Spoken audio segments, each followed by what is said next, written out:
경제와 정보를 생생하게 전달해드리는 경제와이드 이슈엔 오늘도 다양한 소식 준비했습니다. 지난 한 주 코스피가 무섭게 치고 올라오는 모습을 보였는데 그러다 보니까 이번 주도 기대감이 높을 것 같아요. 맞습니다. 코스피의 상승세가 그야말로 파죽지세입니다. 지난 6일 장중 코스피가 3,000포인트를 돌파한 데 이어서 이틀 만인 8일이죠. 3,100선을 넘어서면서 마감이 됐습니다. 워낙 단기간에 가파르게 반등을 나타내고 있기 때문에 최근 상승에 대해서 많은 의견들이 나오고 있습니다. 밸류에이션 부담이 있는 상태이기 때문에 조정이 나와도 하나도 이상할 것이 없는 시장이다라는 그런 전망도 나오고 있고요. 반대로 이제 시작이다.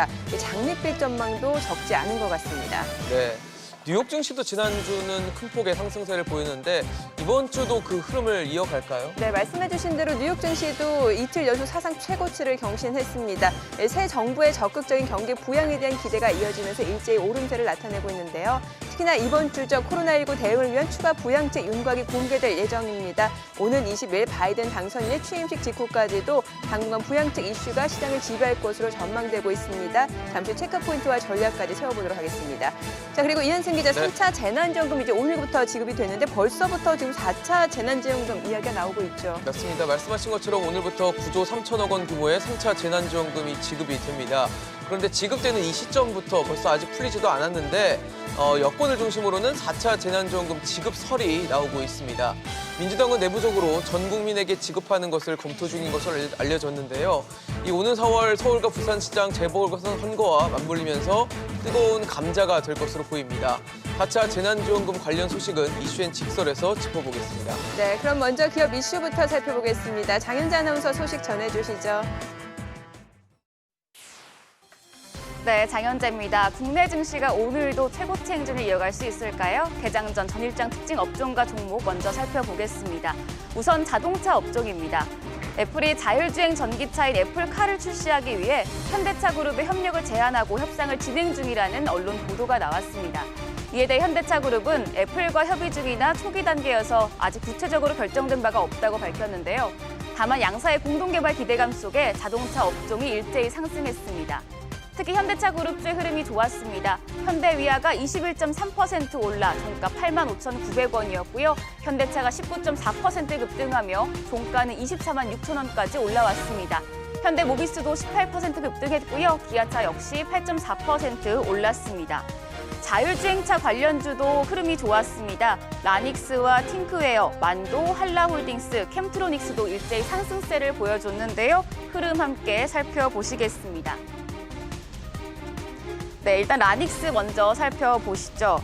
라닉스는 사상 최고치를 경신했습니다. 종가는 14,750원이었고요.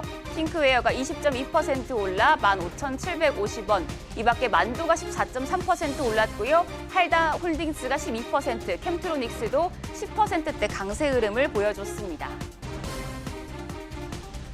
다음으로는 인터넷 대표주입니다. 코스피 지수가 강세를 보이면서 그동안 주가가 지지부진했던 인터넷 대표주도 강세를 보여줬습니다. 올해도 이들 기업의 성장성이 주목되고 있는데요. 일단 네이버 같은 경우에 현대차증권이 라인과 야후의 경영통합으로 비용 시너지 일부를 반영하며 지배주주 순이익이 상향됐다며 목표 주가를 40만 원에서 42만 원으로 올렸습니다. 네이버 7.7% 올라 종가가 31만 2천 원이었고요.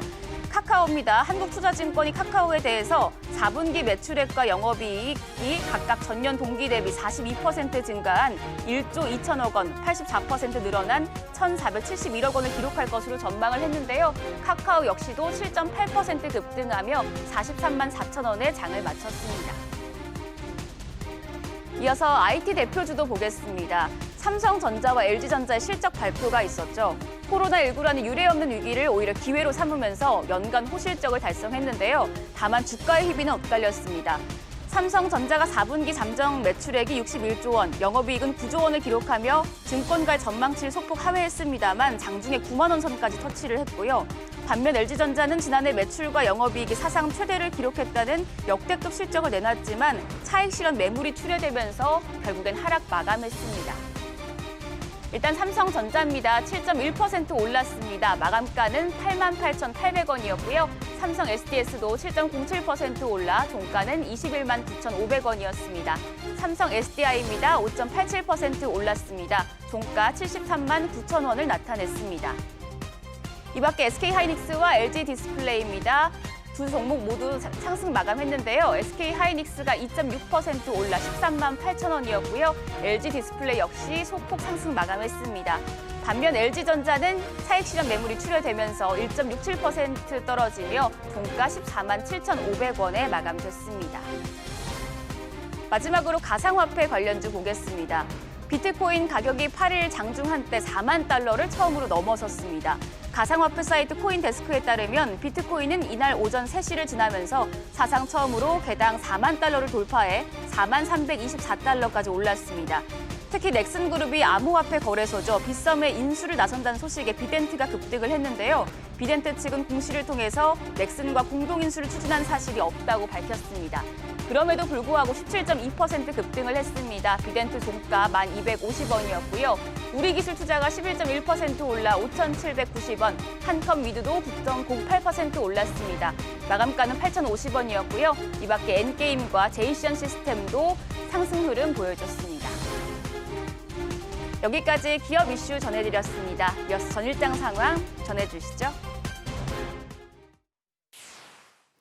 네, 지난 8일 코스피가 3,000포인트 안착한 지 하루 만에 120포인트 폭등하는 모습이었습니다. 이날 코스피는 전날보다 120.5포인트, 3.97% 상승하면서 3,152.18의 장을 마쳤습니다.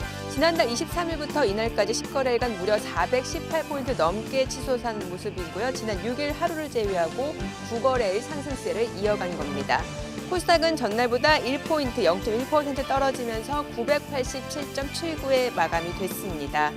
수급 상황 살펴보겠습니다. 이날 유가증권 시장에서 외국인 순매수세가 시장 상승을 이끌었습니다. 1조 6,439억 원 매수 우위를 보여줬고요. 반면 전일 1조 원 이상 순매수했던 기관은 이날 1조 1,411억 원 순매도를 나타내면서 차익 실현에 나서는 모습이었습니다. 반면 개인 투자자 역시 5,623억 원 매도 우위를 나타냈습니다.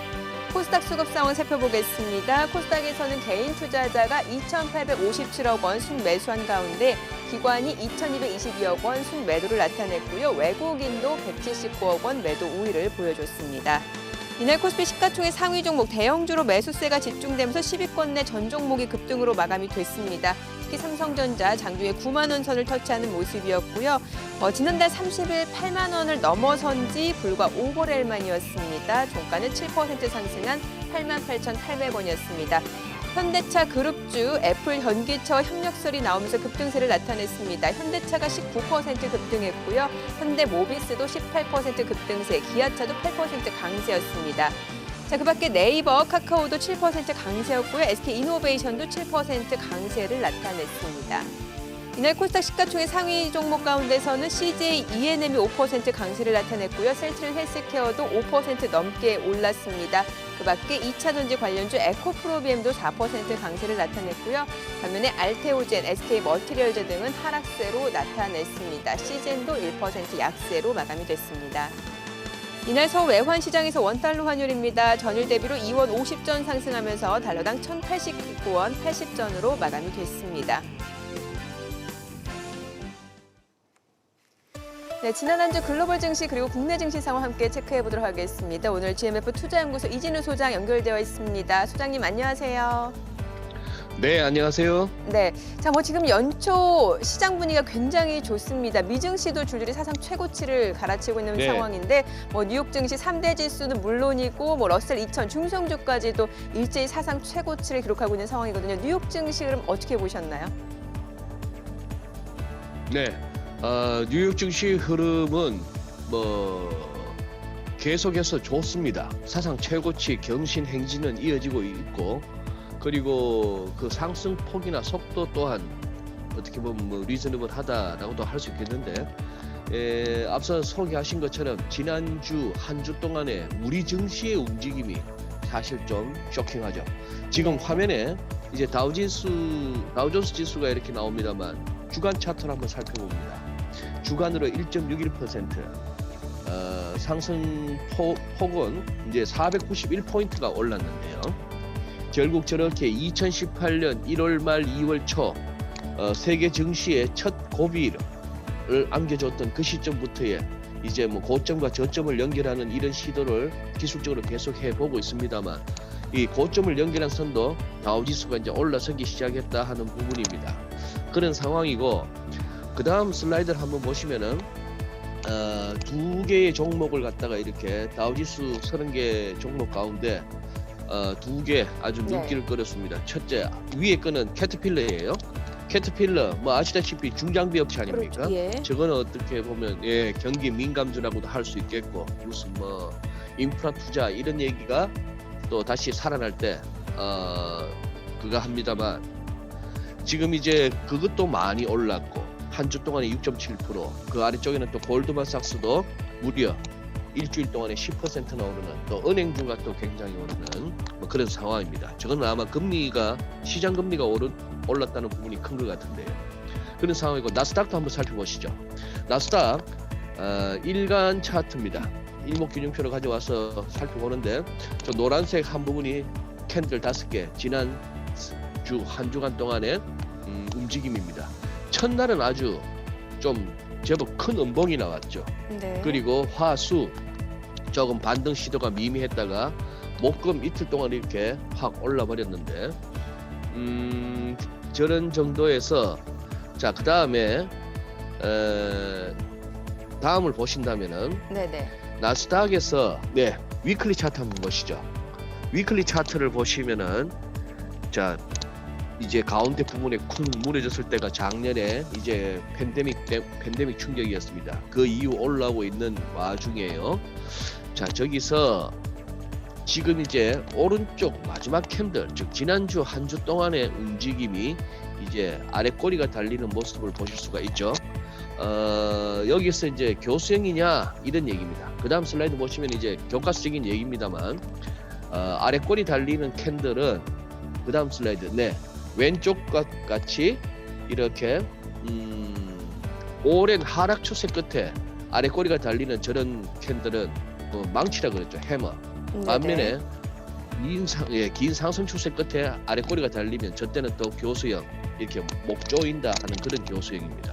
그런 상황이라서 모양은 비슷해도 시사하는 바는 상당히 다른데, 그래서 조금은 이제 일단 그런 캔들이 위클리 차트 정도에서 제법 이렇게 눈에 확연한 저런 아래 꼬리가 달리는 캔들이 나왔기 때문에 한번 이번 주에 조금 의미가 있으려나 한번 생각을 한번 해봅니다.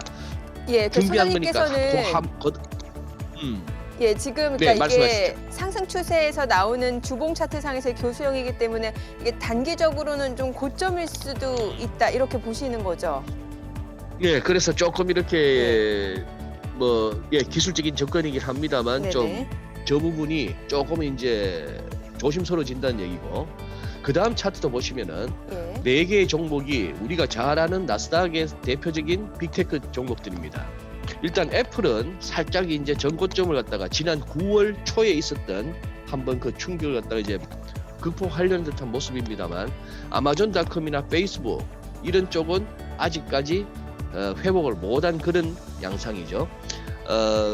마찬가지입니다. 그런 상황이고, 다만 이제 애플을 제외한 아마존, 페이스북, 구글 등등에 있어가지고 지금 빅테크 기업들이 주가가 나스닥 지수를 끌어올리고 있는 건 아니다. 이따가 살펴보시겠습니다만, 테슬라 같은 이런 종목들, 다른 종목들이 어떻게 보면 나스닥 지수를 쭉쭉 끌어왔죠. 그리고 지난주 미국 얘기를 함에 있어서 이 차트는 안 볼 수가 없습니다. 네. 미국채 10년물인데요. 지금 금리가 꽤나 올랐습니다. 금리가 꽤나 올랐는데, 저게 지금 같은 레벨 1% 아래쪽에 머무는 레벨에서 20bp가 올랐다, 0.2% 포인트가 올랐다, 이 얘기는 대단한 거죠. 지금 이제 여기도 주식처럼 퍼센테이지를 따진다면은 국채 수익률 자체는 주간으로 22% 가까이 급등을 했습니다. 저 확대한 모습 보시면은 최근 3일 가파르게 지금 올라오고 있는 모습이죠.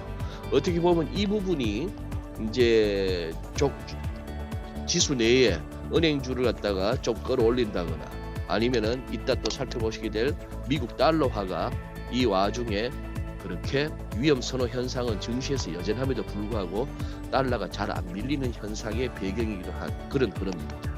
네, 알겠습니다. 자, 미증시 사상 최고치를 기록하고 있는 상황인데요. 저희는 잠시 후 또 동시효과 상황 그리고 전략으로 돌아오도록 하겠습니다.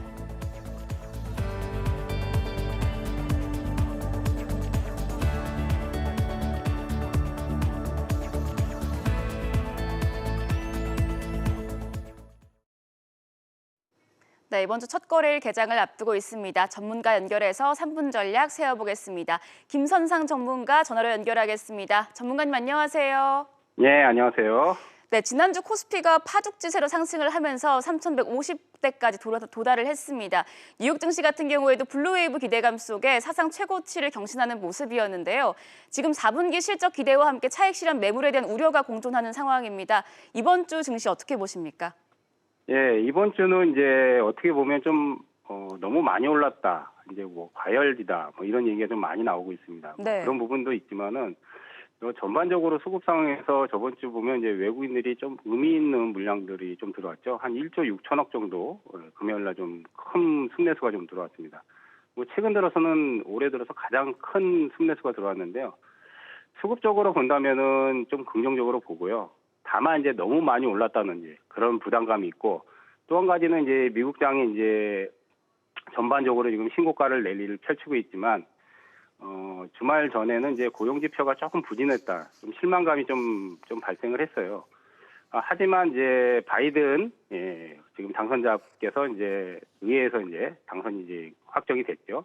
그러니까 바이든 정부가 이제 들어서면 추가 부양책을 강력하게 밀 수 있는 의회 장악력이 생겼기 때문에 아무래도 더 속도를 낼 수 있는 그런 계기가 되기 때문에 미국장은 당분간은 그렇게 크게 꺾이거나 이러지는 않을 것 같아요. 근데 이제 단기적으로는 좀 많이 올랐다는 부담감이 있지만 기대감하고 어떻게 보면 지금 상황에서는 뭐 고용지표 부진이라든지 이런 부분이 나오더라도 추가 부양책에 대한 의지가 훨씬 더 강해지기 때문에 시장은 앞으로 조금 더 상승 랠리를 펼칠 거라고 봅니다.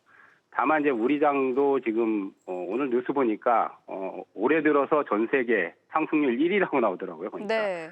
예, 약간 좀 과열권이라서 목요일이 이제 선물 옵션 만기일이거든요. 네. 예, 만기일 전후로서는 약간 좀 변동성이 나올 수도 있다. 좀 그렇게 보고 시장 대응을 좀 해주시는 게 좋을 것 같습니다. 네, 선물 옵션 만기일 전까지는 변동성 장세를 예상해 주셨습니다. 전문가님 지금 코스피 3000시대에 발 맞춰서 시가총액 상위 기업들의 순위에도 지각 변동이 일어나는 모습입니다. 원택트 대표주로 분류가 됐던 BBIG 업종, 반도체 업종이 미래의 신성장 산업으로 다시 한번 주목을 받고 있는 모습인데요. 오늘장 관심 가져볼 업종은 어떤 게 있을까요? 일단 뭐 언택트 주들은 작년에 상당히 많이 올라갔습니다. 근데 계속적인 기대감이 작용한다고 봐요. 뭐 네이버, 카카오 같은 경우는 성장 동력이 계속 이어지고 있고 올해 들어서 일단 보면 반도체가 뭐 끌어주고 그다음 이제 2차 전지 관련, 그다음 뭐 전기차 관련. 근데 저번 주에 보면 이제 현대차, 현대모비스, 기아차, 자동차가 또 진짜 뭐라 그럴까 미친 시세를 냈습니다. 진짜. 네. 예, 근데 이 현대하고 지금 애플카에 대한 협업 얘기가 나왔잖아요. 네. 이미 이제 시장에 알려진 부분인데 이 시장이 전기차가 지금 뭐 전 세계적으로 점유율이 뭐 2.5에서 3% 정도밖에 안 되는데 앞으로 향후 한 5년 정도 되면 한 30%대까지 이제 점유율이 높아질 확률이 높거든요. 그런 기대감이 있기 때문에 실제 애플카가 나오려면 상용화되려면 한 5년 이상은 걸린다고 그러잖아요. 근데도 그런 기대감이 반영돼서 현대모비스 같은 경우는 장중에 상한가 나왔거든요. 거의 보기 힘든 그런 시세들을 보이고 있어요. 그러면 당연히 이제 지금 연초지만은 이런 기대감의 랠리가 당분간은 계속되기 때문에 2차 전지라든지 그 외 전기차라든지 그다음 뭐 언택트 관련주들 뭐 당분간 시세는 계속 주목을 해봐야 될 것 같아요. 근데 너무 이제 급등을 했기 때문에 네. 오히려 이제 관련주에서 부품주들이나 소재 쪽으로 조금 눈을 돌려도 되지 않을까. 왜냐하면 매기가 이제 보면 메이저들이 급등하고 나서는 부품주나 소재주 쪽으로 이렇게 매기 확산되는 그런 분위기가 있거든요. 그래서 이번 주는 그쪽으로 좀 관심을 둬도 되지 않을까 그렇게 생각이 됩니다. 네, 2차 전지와 전기차 관련주의 소재와 부품 종목에 집중을 해보라는 말씀해 주셨고요. 전문가님 그렇다면 마지막으로 오늘장 대응 전략까지 세워주시죠. 예, 일단 추가 상승에 대한 기대감은 계속 될 거라고 봅니다. 다만 네. 이제 과열권이라서 좀 가다가 좀 쉬어가는 조정이 한 번은 들어올 것 같아요. 근데 지금 상반기에 유동성으로 봐서는 쉽게 장이 꺾일 것 같지는 않습니다. 일단 코스닥이 저번 주에 좀 못 올랐거든요. 근데 이제 바이오주들이 조금 전반적으로 조금 조정을 좀 탔어요. 그래서 이제 이번 주 같은 경우는 뭐 바이오 관련주에서 이제 뭐 임상 호재가 있는 것들, 그다음 이제 2차 전지 관련주들, 그다음 이제 부품 소재주들, 반도체가 또 업황이 슈퍼사이클이기 때문에 그런 쪽에 계속 관심을 두면서 이번 주에 포커스를 맞추신다면 물론 단기적으로 조정이 나오더라도 오히려 그건 좀 기회가 될 거다. 좀 그렇게 보고 대응을 하시면 좋을 것 같습니다. 네, 알겠습니다. 말씀 잘 들었습니다. 김선상 전문가였습니다. 지금까지 개장 전 3분 전략 세워봤습니다. 네, 지금 시각 8시 51분 향해 가고 있습니다. 자, 오늘 양시장 예상 체결지수 확인해 보도록 하죠.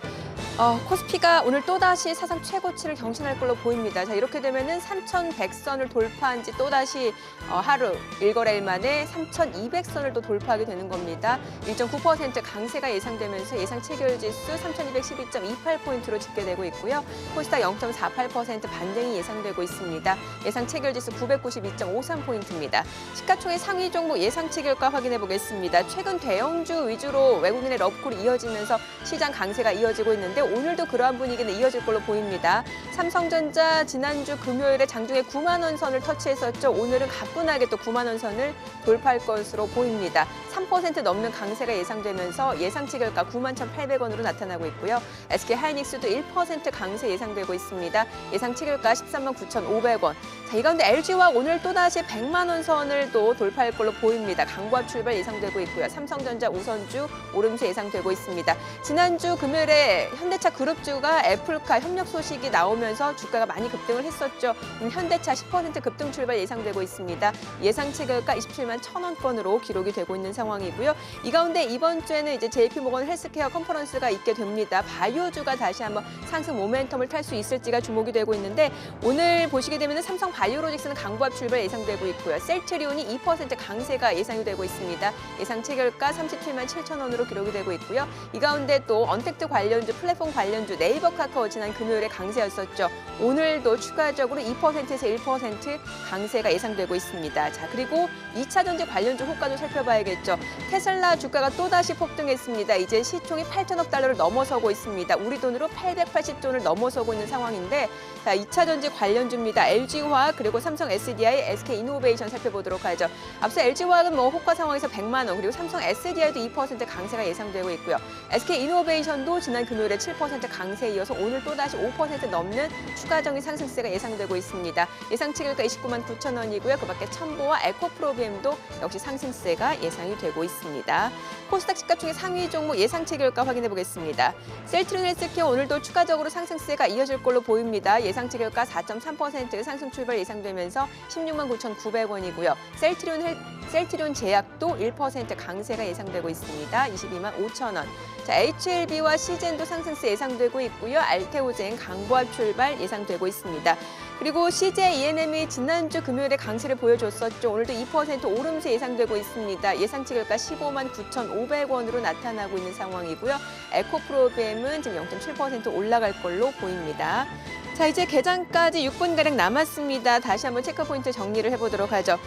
소장님, 오늘도 시장의 상승세는 이어질 걸로 보입니다. 코스피의 상승세 파죽지세라는 표현이 나올 만큼 지금 글로벌 증시에서도 압도적으로 상승률이 돋보이고 있는 상황 아니겠습니까?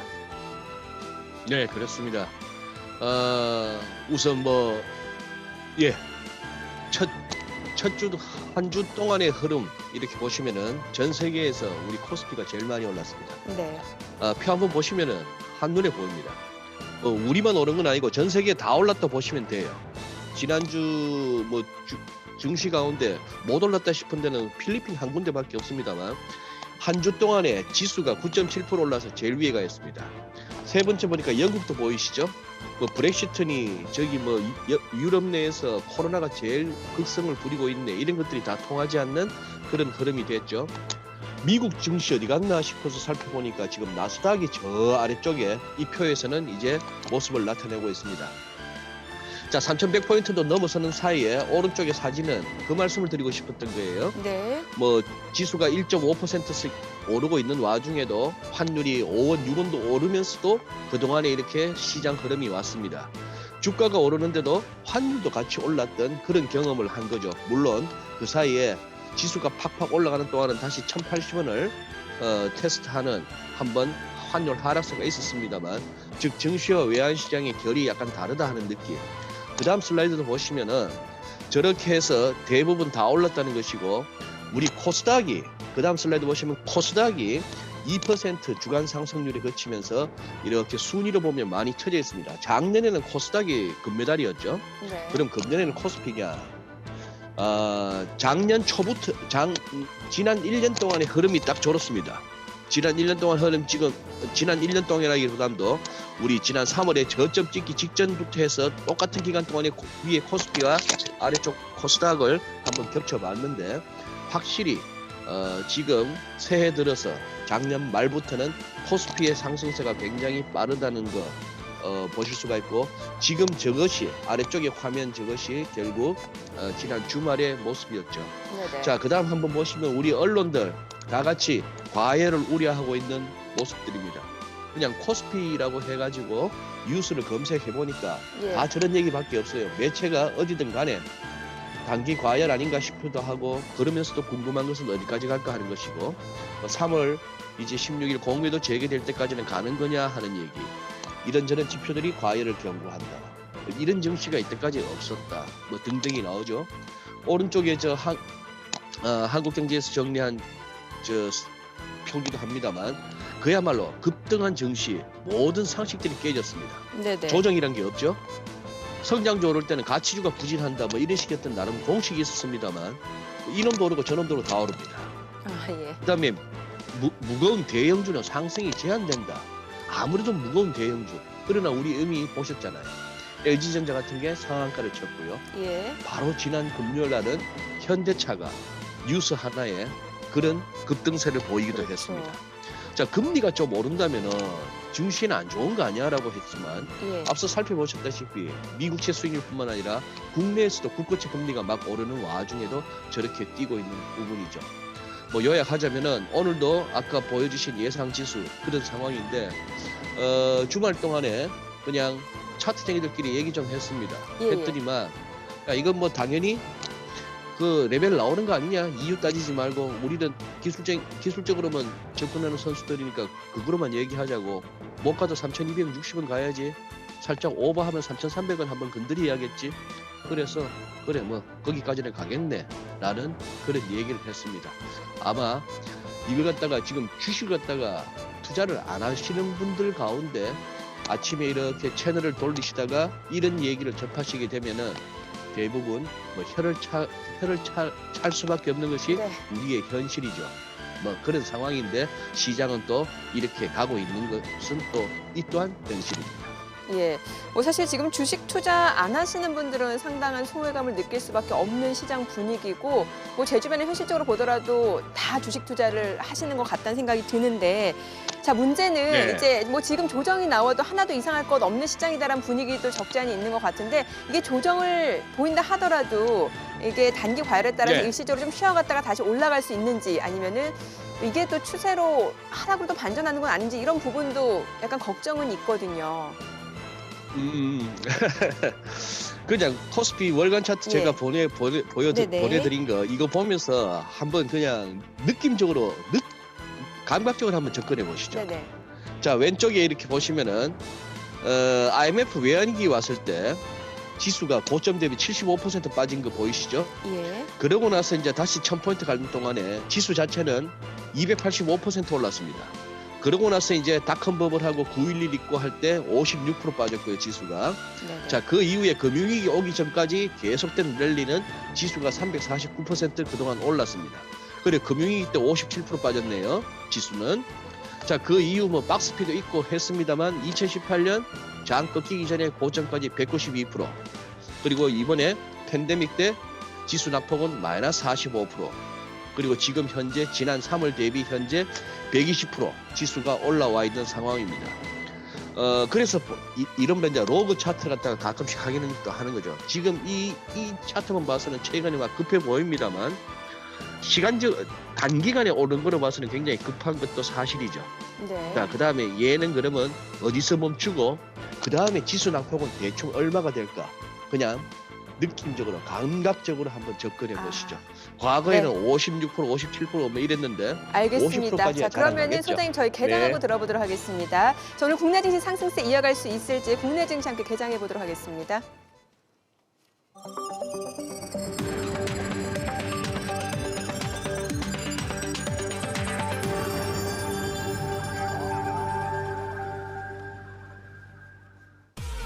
네, 1월 11일 월요일 개장이 됐습니다. 지금 미국에서는 이제 바이든의 공식 취임을 앞두고 추가 부양책에 대한 기대감이 더 어느 때보다 커지고 있는 것 같습니다.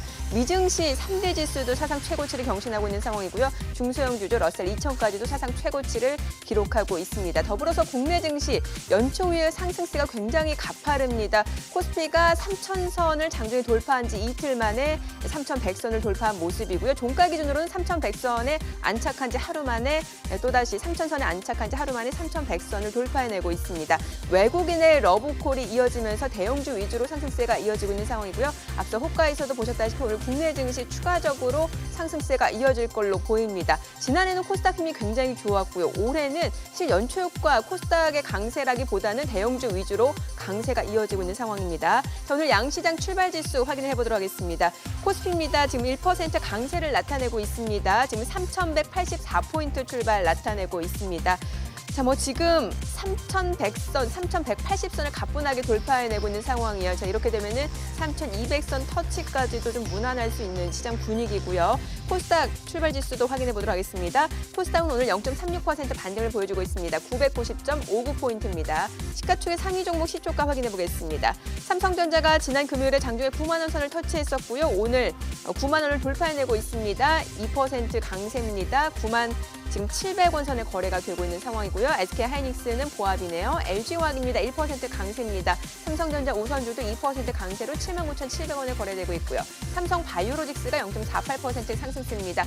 84만 1,000원권에서 거래가 되고 있습니다. 자, 현대차 그룹주 시초가도 확인해 보도록 하죠. 애플과 협력설이 나오자마자 지난주 금요일에 두 자릿수의 상승률을 기록한 모습인데 현대차가 오늘 6% 상승세입니다. 26만 1,500원권에서 거래가 되고 있고요. 이 가운데 현대모비스도 3.7% 강세입니다. 37만 3천원권에서 거래가 되고 있는 상황입니다. 자, 기아차까지도 살펴보도록 하죠. 기아차도 4% 강세로 7만 1,200원 선에서 거래가 되면서 사흘 연속 상승세 이어지고 있습니다.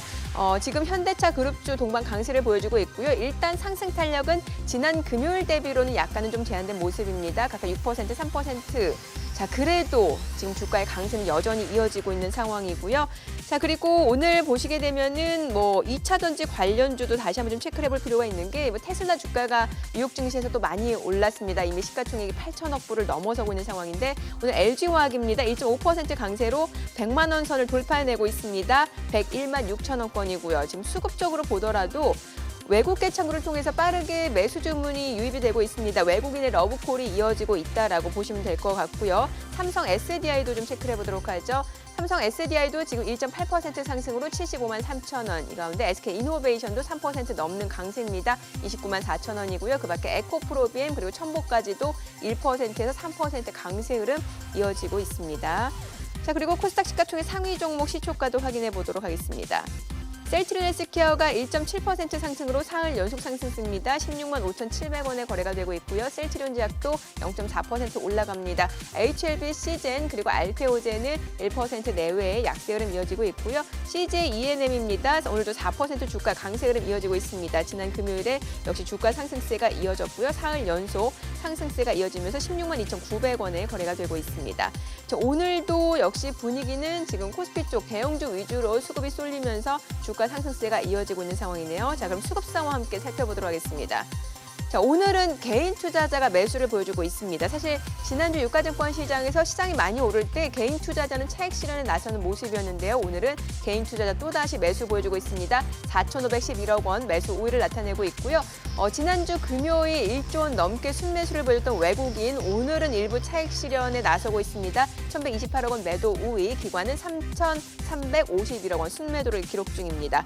자, 그러면 업종별로 수급 상황은 어떻게 나타나고 있을까요? 자, 오늘 전기전자 업종을 중심으로 빠르게 지금 거래가 늘고 있는데 외국인과 기관은 팔고 오늘 개인 투자자가 전기전자 업종에서 순매수를 보여주고 있는 상황이고요.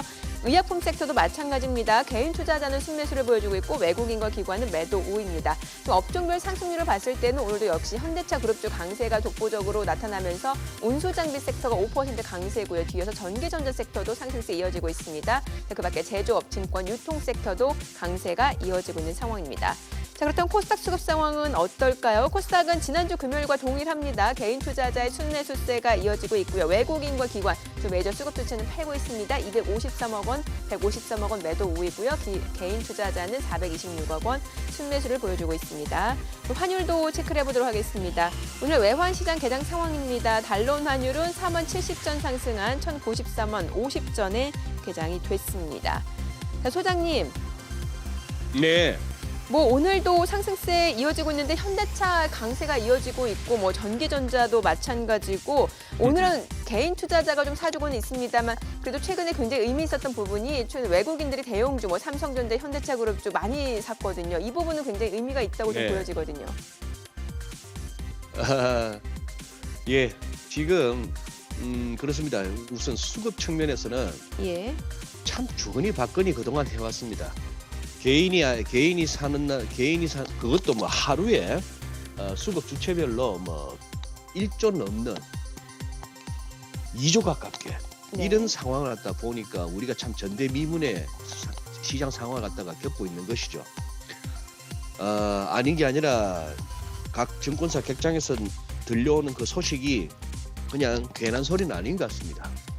부동산 쪽에 가야 될 돈 아니면 그쪽에 가기 위해서 좀 머물고 있던 돈 뭐 할 것 없이 연말연시 거치면서 335 모이는 가운데 얘기하던 중에 보니까 결국은 지금은 주식 말고는 답이 없다라고 다들 생각한 것 같습니다. 뭐 인생 잘 살았냐 못 살았냐 하는 부분이 아파트 분양 한번 서울에서 한번 받았냐 못 받았냐로 결정되고 나머지 모든 것들은 그 평가 대상에서 제외되는 나라, 그런 나라에 우리가 살고 있다 보니까 그죠? 뭐 그렇다 네. 보니까 그 상실감은 대단한 겁니다. 자산 보유자와 자산이 없는 사람과의 그 박탈감은. 그렇다면은 뭐 부동산은 아닌 것 같고 지금은 뭐 하지? 저 친구는, 내 친구는, 우리 조카가 그냥 1년 사이에 그럼 몇 천으로 해가지고 내 연봉을 벌었네? 그럼 나도 하자 해서 1월 4일만 기다렸던 느낌인데요.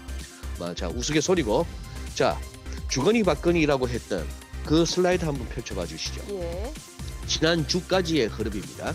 지난주까지의 흐름인데 저 히스토그램으로 이렇게 그려진 뭐 올라가는 부분은 지수라 보시면 되겠고. 네. 예. 자, 여기서 위에 파란색 개인 보시죠. 1월 4일 날 샀고 5일도 샀고 6일 5일도 샀습니다. 자, 6일부터는 이제 파네요. 6일 7일 파네요. 자, 파면서 파니까 그동안 그때는 또 외국인이 사고 있었습니다. 네네. 자, 지금 여기까지만 보니까 야, 개인들 굉장히 탄력적으로 대응하네, 잘하네, 이런 얘기였습니다. 그리고 결국 지난 금요일 날 삼성전자 중심으로 또 외국인들이 확 사버렸습니다. 그래서 또 거기에다 또 많은 의미를 부여했습니다만 지금 현재 개장 초 흐름은 또 뭐죠? 또 오늘은 개인이 사는 날이겠네요. 오늘 지금 이미 또 분위기 보니까 또 3,200선도 넘었어요. 그러니까요. 예, 지수는 누가 사든 올라요. 개인이 사서 오르든 뭐 외국인이 사든 하다못해 찌질해 보이는 기관이 사든 누가 오르든 간에 누구는 팔고 누군가는 사겠습니다만 어쨌거나 매수 세력이 계속 돌아가면서 나오면서 지금 지수는 오르는 그런 상황입니다. 예. 아래쪽에 표도 보면은 뭐 저런 식이에요. 금년 들어서 어쨌거나 지난 한 주 동안의 흐름 봐서는 개인과 외국인이 다 1조대의 이제 순매수를 기록하고 있죠. 기관만 팔고 있습니다. 예. 그 중에서도 연기금 몫이 컸네요. 그런 상황인데 조금 아래쪽에 이제 박스 내용, 외국인들은 지수 선물에서는 대규모 매도세입니다. 즉 현물에서는 사고 있는데 네. 지수 선물에 있었을 만큼은 새해 들어서 2조 7천억 순매도고, 특히 12월의 마지막 주간이었던 12월 28일 월요일 이후로는 지금 지난 주말까지 그 지수 선물에서 4조 원에 달합니다. 순매도 규모가. 네. 그리고 옵션 상황도 이렇게 보면은 뭐 대규모는 아닙니다만 일단 콜옵션은 팔고 있고 풋옵션은 매수하는 그런 상황이라서 다가오는 목요일 날 새해 첫 선물 옵션 만기일에 도대체 이 외국인들하고 거기다가 지금 뭐 현물은 많이 팔고 있지만 3조대로 팔고 있습니다만 또 지수 선물은 2조 가까이 순매수를 누적 보이는 기관도 있고 해서 이 두 세력이 또 옵션 만기일 날 어떤 식으로 또 이렇게 현란한 말놀림을 보일지가 좀 우려되는. 그래서 어떻게 보면 12달 선물 옵션 만기를 맞습니다만 올 한해는 뭐 1월 첫 달부터 상당히 좀 변동성이 커질 수도 있겠다 하는 생각을 해보게 됩니다. 이거 지금 말도 안 됩니다. 지금 10분 사이에 지금 7천억이 넘는 개인 순매수 누적. 이거 예. 지금 분석과 전망이 불가능한 상황입니다. 네네. 뭐 미쳤어요. 예, 이거는 제가 아무리 욕을 먹는다 하더라도 이거는 미친 겁니다. 그 이후에 벌고 뭔가 이렇게 터지고는 순전히 벌어도 본인의 몫이요, 터져도 본인의 몫입니다. 그러게요. 네. 현대차 주가 좀 봐주세요, 소장님. 오늘 현대차. 또다시 현대차가 급등인데, 예. 예, 그래요. 뭐 지금 보내드린 차트는 뭐 지금 이제 주말을 보내고 개장 전에 보내다 보니까 오늘 개장 몫은 이렇게 반영을 못했습니다만 차트 일단 보시면은 예. 일단 모양새가 저렇게 나옵니다. 마지막 오른쪽 끝 부분에 저런 모습이 나왔는데 한국경제TV에서 일종 비슷하게 했죠. 애플과 현대차와 공동 개발한다. 지금은 2021년인데 2027년 출시 뭐 이런 식으로 정의선 회장의 결심만 남았다 이런 식으로까지 보도가 되면서 장중에 저런 모습이 나왔는데 그 이후 다른 매체들의 또 보도 가운데는 또 저런 식입니다. 또 신중한 모습을 보이고 있죠. 뭐 저런 흐름인데요. 글쎄 뭐 이제 차트는 치우셔도 되겠습니다만 제가 드리고 싶은 말씀은 그거예요. 과거에 봤던 25만 원 이미 봤던 레벨입니다. 자, 그래서 다들 현 얘기하면은 작년부터 25만 원은 가야지 얘기했습니다. 예. 좋아요. 그렇다면은 과거에 25만 원 찍었던 그때 대비 지금 시중에 풀려난 돈과 임시로 몰려온 돈이 얼마입니까? 설령 현대차가 그때보다 차를 자동차 판매 대수가 부진하고 영업이익이 부진하다 하더라도 풀린 돈만으로도 몇 년 전에 찍었던 25만 원 못 갈 이유가 없고 조금 힘이 붙인다 싶으면은 장중에 아주 뭐 작전 세력 하다시피 언론까지 도와주면서 저렇게 예. 띄워주는 상황이라면 뭐 25만 원 저항 순순히 이제 돌파한 상황이죠. 이제는 30만 원 보기 전에는 안 멈추는 극이 되겠죠. 30에서 멈출 이유가 없는 상황이죠. 돈이 네네. 이런 식으로 몰려오고 투자자들이 한쪽만 보는 상황이라면은 그래서 지수도 주요 대형주도 결국은 꺾인 다음에나 그다음 여기서 조정이 어디까지 갈 것인가를 살펴봐야 네. 되겠습니다만 지금으로서는 이 과열 양상이 다소 좀 심하다. 그러나 이런 상황 하에서 시장은 멈추지는 않겠다 싶은 생각은 드는 상황입니다. 네. 참 이게 아이러니하게도 이게 실물 경제하고 금융시장 간의 괴리가 커질수록 요즘에는 오히려 부양책에 대한 기대도 커지는 것 같아요. 지금 코로나 재확산세도 지금 미국에서는 심상치 않은 상황이고 실제로 주말에 네. 나온 고용지표 자체가 쇼크 수준이었거든요. 네. 그래요. 지금 뭐 오랜만에 한번 들어가서 그래프 한번 봅니다. 미국의 코로나 상황, 신규 확진자 수는 저런 식으로 나타나요. 굉장하죠. 작년 3월만 하더라도 저렇게 했고 2차 유행이라고 그때 여름에 한번 했을 때만 해도 뭐 그러려니 했다가 지금 이제 저 정도인데요. 자, 사망자 그래프도 만만치 않습니다. 뭐 그런 상황이죠. 자, 그런데 뭐 이렇게도 한번 생각해 봅니다. 지금 백신도 그렇게 애초 계획만큼 그렇게 스피드는 내지는 못하나 본데 저 그래프 말고 확인만 할 수 있다면은 해마다 미국에서 독감 걸린 사람 숫자하고 독감으로 인해서 사망하는 숫자는 어느 정도일까? 지금은 어지간한 나라에서 전부 다 그냥 사망자가 나오면 다른 뭐 병이 있었더라도 전부 코로나로 다 묶어버리는 거 아닌가 하는 생각이 들고 지금 저 상황에서 시장은 안 멈춘다는 것이니까. 그다음 또 하나 정민님께도 언급하셨던 네. 그래요. 지난주 금요일 날 나왔던 고용지표 한번 보시죠. 예. 고용지표가 저런 상황입니다. 즉 저거 뭐 블룸버그에서는 5만개 지금 여기 이제 인베스팅닷컴에서는 7.1K 즉 7만 1,000개 정도는 늘지 않겠느냐. 비농업 부분에서 일자리가 12월 한 달 동안 그 정도 예상이었습니다만 14만 개가 줄었다는 얘기죠. 자, 이 그래프 보세요. 지금 보시면은 지난 4, 5, 6, 7, 8, 9, 10, 11, 12. 저거 3월. 저기 아래쪽으로 2천만 개의 일자리가 사라졌던 게 작년 3월입니다. 그 이후에 저렇게 몇백만에 달하는 또 일자리 창출 개수도 보였습니다만 막대 네. 그래프의 높이가 낮아지다가 이번에 마이너스로 접어들었다는 얘기예요. 작년 한 해 연간 기준으로는 비농업 취업자 수가 937만 4천 명 감소했습니다. 2월, 3월 달에 저렇게 뚝 부러지고 나서 그 이후에 계속 일자리가 늡니다라고 발표는 되어 왔습니다만 워낙에 2월, 3월에 그때 충격이 컸기 때문에 아직도 900만 명 이상, 1000만 명 가까운 저런 일자리가 날아갔다는 얘기죠. 네. 근데 아래 기사 한번 보시죠. 아래 기사 이렇게 제가 인용한 거 보시면은 미국 신규 고용 14만 명 감소 8개월 만에 처음으로 위축이라는 기사가 나오는가 했더니만 그 기사는 또 뭐로 이어지느냐. 뉴욕 증시는 미국 고용 부진에도 재정 부양 강화 기대감으로 상승 출발 이런 식의 헤드라인이 또 나옵니다. 지금 시장이 이렇다는 얘기예요. 나쁘면 또 가요. 왜? 그래서 부양책 더 내놓겠네. 좋으면 좋으니까 가요. 지금 이 시장에서 뭔 얘기를 하겠습니까? 그냥 가는 겁니다. 그냥 네네. 멈춰야 멈추는 거예요. 네.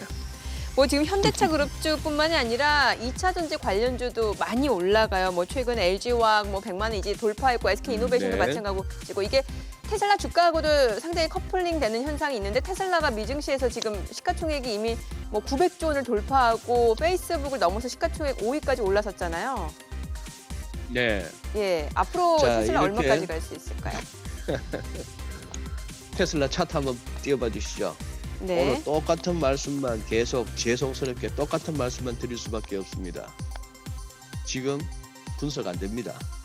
지금 모건 스탠리가 지난주에 테슬라 목표 주가 810달러로 상향 조정했다고 꽤나 들썩들썩했습니다. 네네. 이 모건 스탠리는 지속적으로 테슬라 주가 일간 차트 한번 띄워봐 주시죠. 모건 스탠리는 지속적으로 테슬라에 대해서 이렇게 부정적인 전망을 내놓던 IB였죠. 작년 5월에는 그때 한 130불 라운드에서 이렇게 130, 140불 왔다 갔다 할 그 무렵인데 그때는 기존 자기들의 목표가가 97불이었는데 이걸 갖다 10불까지 낮추기도 했었습니다. 최근에 우리가 회자됐던 게 뭐였죠? 골드만삭스는 780불 간다 그랬고 거기다가 JP모건은 한 일주일 있다가 90불 간다 그랬었습니다.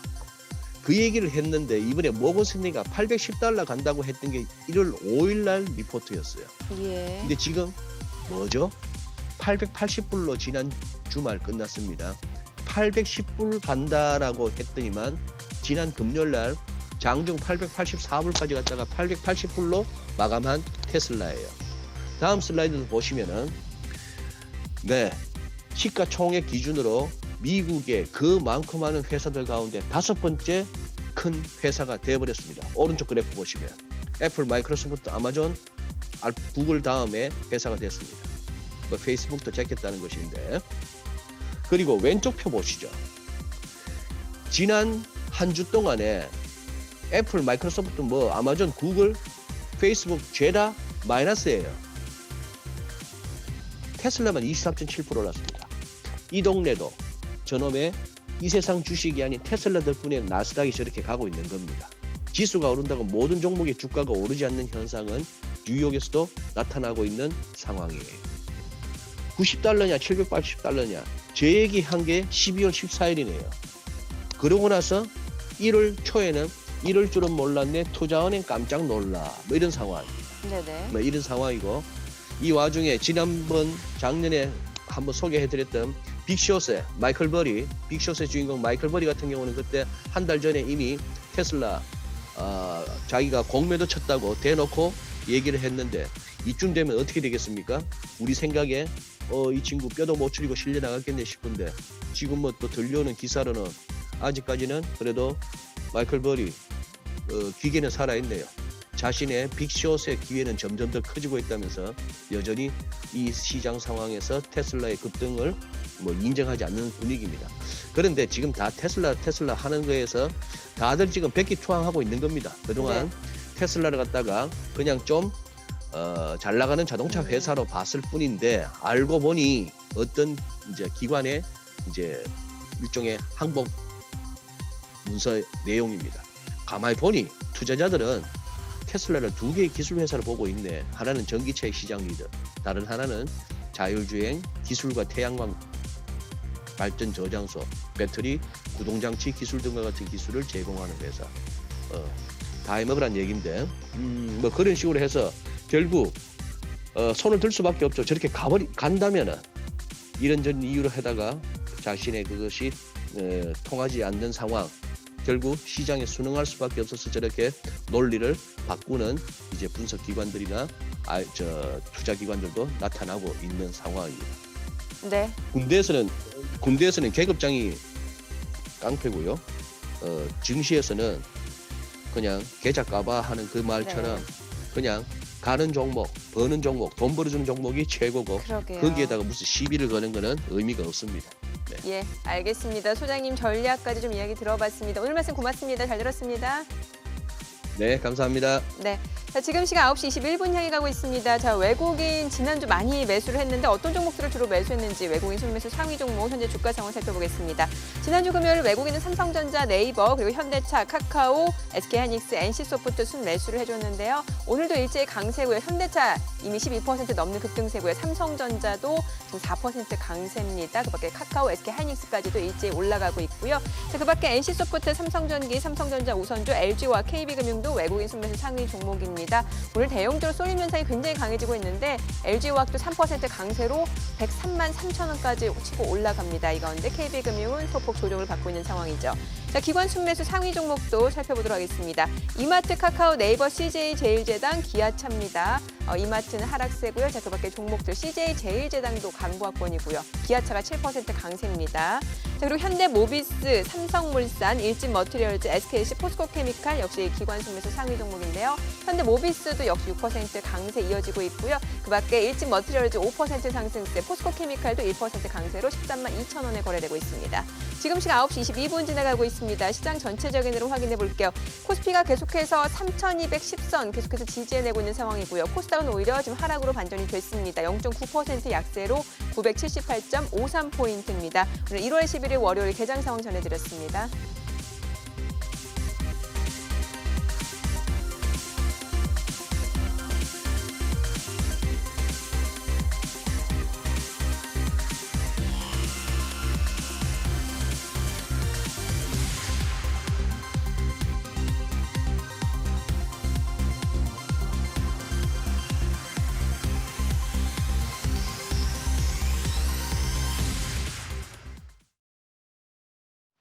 이슈의 흐름을 살펴보는 핫이슈 키워드 시간입니다. 인터넷과 SNS를 뜨겁게 달구고 있는 키워드 함께 보시죠. 첫 번째 키워드는 트럼프 탄핵입니다. 미국 민주당이 트럼프 대통령의 탄핵 소추안을 발의할 예정이라고 합니다. 지난주 있었던 의회 난입 사태를 선동한 책임을 묻겠다는 건데요. 민주당은 현지 시간 12일이나 13일 하원 표결에 나설 예정입니다. 탄핵안이 통과되려면 하원 과반 이상의 찬성이 필요한데요. 현재 435석의 하원 의석 중 민주당이 과반을 넘어 하원 통과는 무리가 없을 것으로 보입니다. 이런 상황에서 공화당에서도 트럼프 대통령이 스스로 하야해야 한다는 목소리가 나오고 있습니다. 두 번째 키워드는 문 대통령 신년사입니다. 2021년 새해 문재인 대통령은 어떤 방향으로 국정 운영을 해나갈까요? 문 대통령이 오늘 국정 운영 방향을 담은 신년사를 발표합니다. 신년사의 주요 화두는 회복과 도약 그리고 포용입니다. 문 대통령은 코로나19로부터 일상을 회복하고 선도 국가로의 도약 의지를 다지는 동시에 국민 통합과 포용의 정신을 강조할 것으로 보입니다. 다만 이슈가 됐던 박근혜, 이명박 전 대통령의 사면에 관련된 언급은 없는 것으로 알려졌습니다. 세 번째 키워드 3차 재난지원금입니다. 코로나19로 타격을 입은 소상공인과 특수 형태 근로자, 프리랜서에 대한 3차 재난지원금 지급이 오늘부터 시작됩니다. 총 9조 3천억 원 규모인 3차 재난지원금은 코로나19로 피해를 본 소상공인 280만 명 가운데 250만 명에게 우선 지급됩니다. 기존에 2차 재난지원금을 받았던 소상공인과 정부의 방역 지침에 따라 집합금지 또는 제한 조치를 받은 특별 피해 업종이 우선 지원 대상인데요. 고용안정지원금은 50만 원, 소상공인은 최대 300만 원까지 받을 수 있습니다. 네 번째 키워드는 홍남기 양도세입니다. 홍남기 부총리가 어제 한 TV 인터뷰에서 다주택자가 매물을 내놓게 하는 것도 중요한 공급 대책이라고 말했습니다. 이 발언을 놓고 여러 분석들이 나오고 있는데요. 일각에서는 양도세 완화 신호가 아니냐는 기대감도 있습니다. 당장은 올해 6월부터 적용하는 조정 대상 지역 다주택자에 대한 양도세 중과 정책을 완화하는 방안에 대한 검토에 착수했는데요. 다만 기재부는 양도세 중과 완화에 대해 아직 검토된 바는 없다며 조심스러운 입장입니다. 다섯 번째 키워드는 이란 측 외무 차관입니다. 이란에 억류돼 있는 우리나라 선박과 선원들 하루빨리 돌아와야 할 텐데요.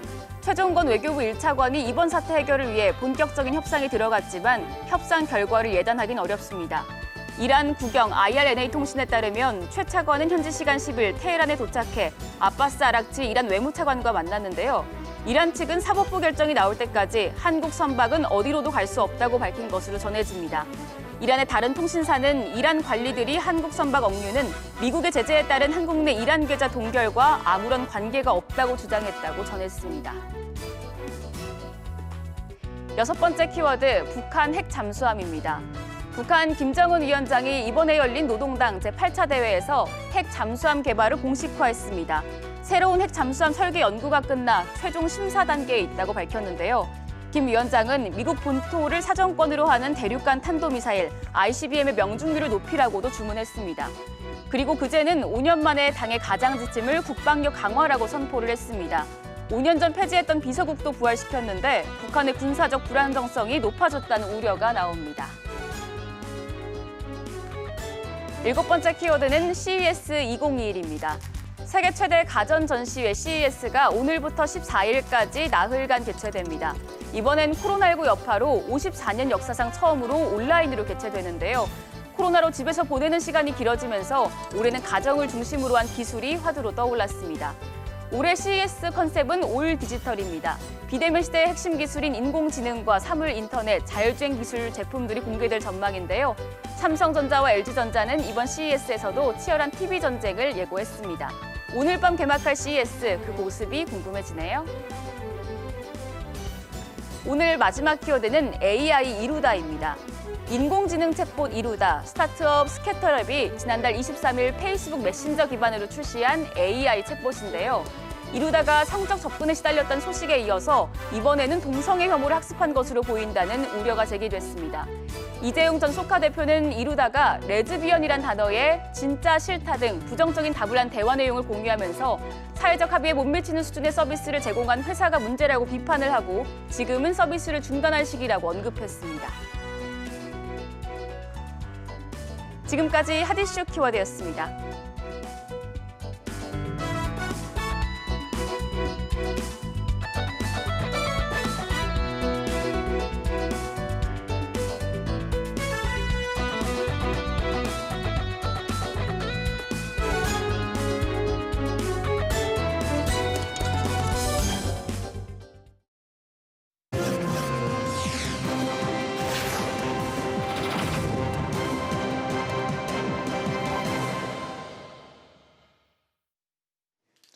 해법을 찾는 토론 이슈엔 직설 시작하겠습니다. 3차 재난지원금이 본격적으로 지급되기 시작한 이 시점에 정치권에서는 4차 재난지원금 얘기가 흘러나오고 있습니다. 4차 재난지원금은 전 국민을 대상으로 하자는 건데요. 이 3차 재난지원금이 잉크가 채 마르기도 전부터 시작된 전 국민 대상 4차 재난지원금 논란, 지금부터 다뤄보겠습니다.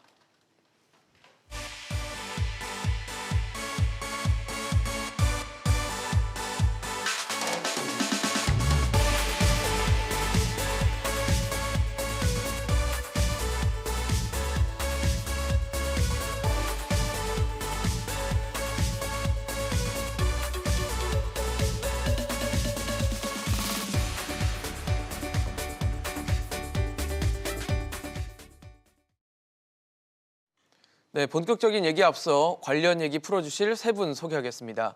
사회연대포럼 정용건 대표, 정철진 경제평론가, 한국보건사회연구원 최현수 연구위원 나오셨습니다. 어서 오십시오. 네, 안녕하십니까. 네, 정부가 3차 재난지원금 지급을 11일부터 시작했습니다. 코로나19가 굉장히 장기화된 상황에서 나름대로는 신속하게 지급하려고 했던 게 아닌가 싶은데 어떻게 좀 보십니까? 예, 오늘 이제부터 시작해가지고 정부가 이제 3차 재난지원금을 지급하는 걸로 했습니다. 9조 3천억 정도 되고 네. 아침에 이제 8시부터 중소기업청에서 부에서 이제 소상공인들한테 문자를 보내가지고 신청하라고 해서 빨리 신청하시는 분은 아마 당일이라도 지급할 수 있도록 돼 있고 금액적으로 보면 이제 전체적으로 이제 집합 금지 업종 같은 경우는 300만 원, 네. 제한 업종 같은 경우는 200만 원. 그다음에 일반 업종 중에서 이제 매출이 줄어들고 매출이 4억 이하인 경우에는 100만 원 지급하는 것으로 그렇게 되어 있습니다. 또 현재 어려움에 처해 있는 이제 특수고용 노동자들에 대해서 50만 원씩 그리고 신규로 신청하는 분에 대해서는 이제 100만 원을 지급하도록 이렇게 돼 있고 네. 특수고용 노동자들은 조금 늦춰질 지급 시기가 조금 늦춰질 것 같고 그렇습니다. 어쨌든 설 전에 정부가 90% 정도 지급한다고 되어 있습니다. 네. 네, 이제 이 일을 두고 사람들마다 여러 가지 이제 고민이 많은데요. 그렇죠. 사실은 이제 돈을 준다니까는 받기는 받지만 네. 사실은 지금 돈을 주는 것보다도 더 중요한 일은 언제 영업을 재개할 수 있을지와 관련해서 그다음에 이 금액 가지고 누적적으로 지금 버텨낼 수 있을까 이런 고민들이 깊은 것 같습니다.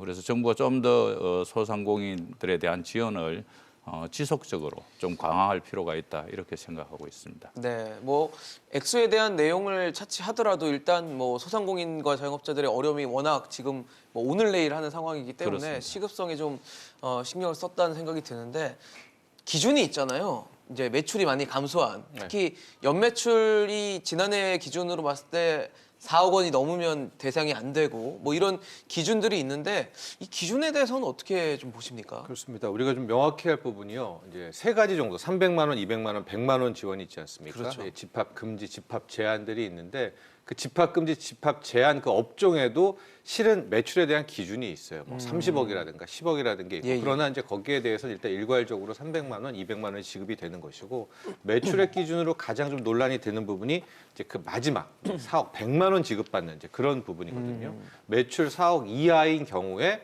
이제 매출 감소가 확인이 됐을 경우에 100만 원이 지급된다라는 이제 그것이 저기 나오는 세 번째 조건이 되는데 매출 4억 원이라는 것을 주고 좀 말들이 많았던 것 같아요. 네네. 형평성 차원도 있었고 또 하나 가장 많이 최근에 논란이 됐던 부분이 역시 편의점이 아니었었나라는 편의점. 겁니다. 네, 그래서 저도 지난주까지도 이 편의점을 어떻게 할까 많이 좀 이제 집중을 해서 봤는데 네네. 이런 거예요.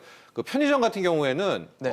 실제로 우리 이익률이라고 하죠. 마진은 굉장히 적습니다. 한 달에 200만 원, 300만 원 남기기도 어렵지만 사이즈로 보면 4억 넘는 곳이 많아요. 그 이유는 네네. 담배 매출 때문입니다. 아. 네, 담배 매출이 굉장히 크게 되면서 실제 매출과 매출 대비 영업이익률 사이에 이제 왜곡을 만들고 있어서 담배는 매출이 생겨도 정부에 돌아가는 돈이 많은 거죠. 그렇죠. 그렇기 때문에 이제 편의점들이 모여서 이건 4억이 넘는 이 편의점도 구제해 달라라고 이제 굉장히 얘기를 했었고 이제 그러면서 매출 4억이라는 거에 대한 공정성 논란이 나왔는데 이때 당국은 예. 그 특정 품목을 해서 그게 매출이 더 크게 올려서 넘고 안 넘고까지는 우리가 계산해내기는 현재로서는 힘들다라고 해서 이번에는 이제 네. 제외가 됐습니다. 그러나 다만 편의점 중에서도 휴게 업종으로 등록된 편의점이 있어요.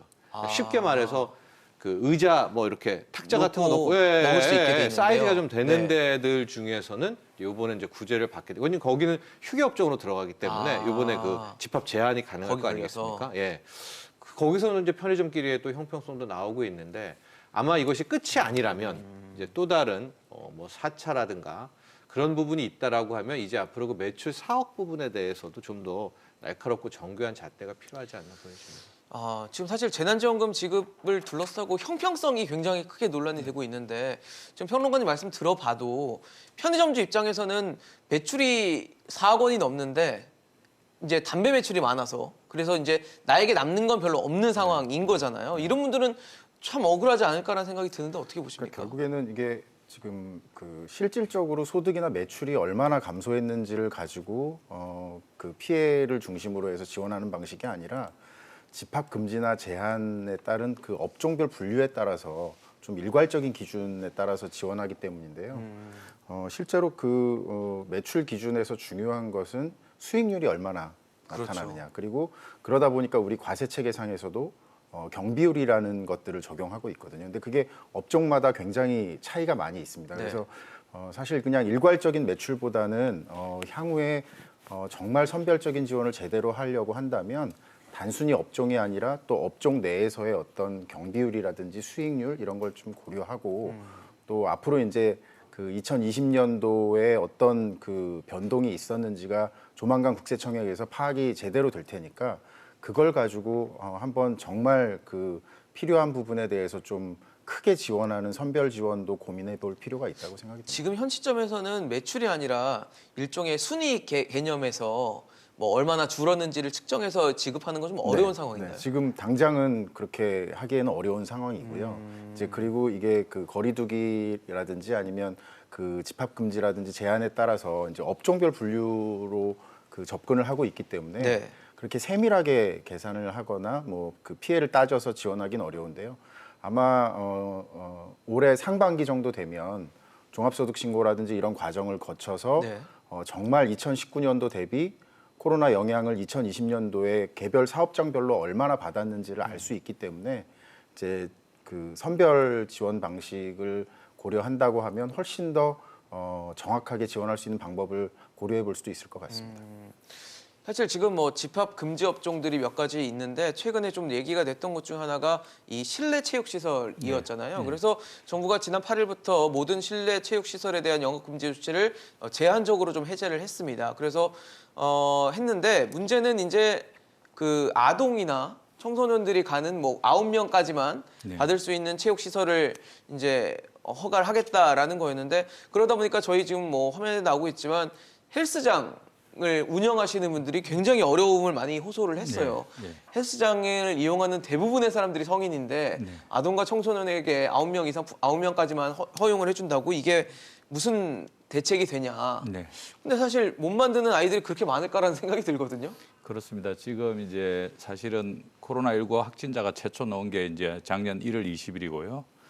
그다음에 이제 다음 주 되면 사실은 1년이 됩니다. 그렇죠. 그래서 정부가 이제 사실은 코로나19 관련해서 방역이라든지 여러 쪽에 관련해서는 저는 뭐 대단히 좀 선방하지 않았나 네. 이렇게 생각하지만 사실은 이를 지원하는 재정이라든지 거시경제적 관점, 그다음에 소상공인에 대한 지원 이런 것들은 제대로 역할을 정부가 못하고 있다.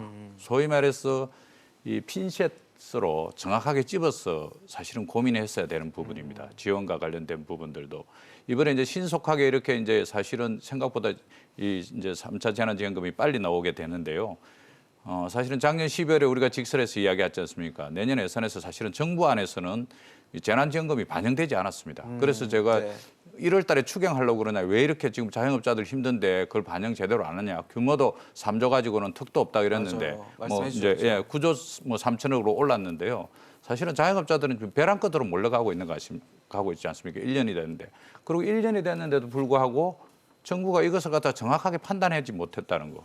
전문가 그룹하고 그다음에 또 그 업종에 있는 그 협회라든지 이런 걸과 워킹 그룹하고 협의를 했어. 정확하게 이 업종은 사회적 거리두기는 어떻게 해야 되고 이 업종은 대단히 어려워졌기 때문에 지원은 어떤 식으로 해야 된다가 관련해서 제대로 제출해야 되는데 그런 것은 전혀 없는 거죠 지금. 그래서 그냥 무조건 제한해. 팽팽성 논란이 있으니까 골치 아프니까 제한해. 사회적 거리두기는 이렇게 하고 돈과 관련해서도 예를 들어서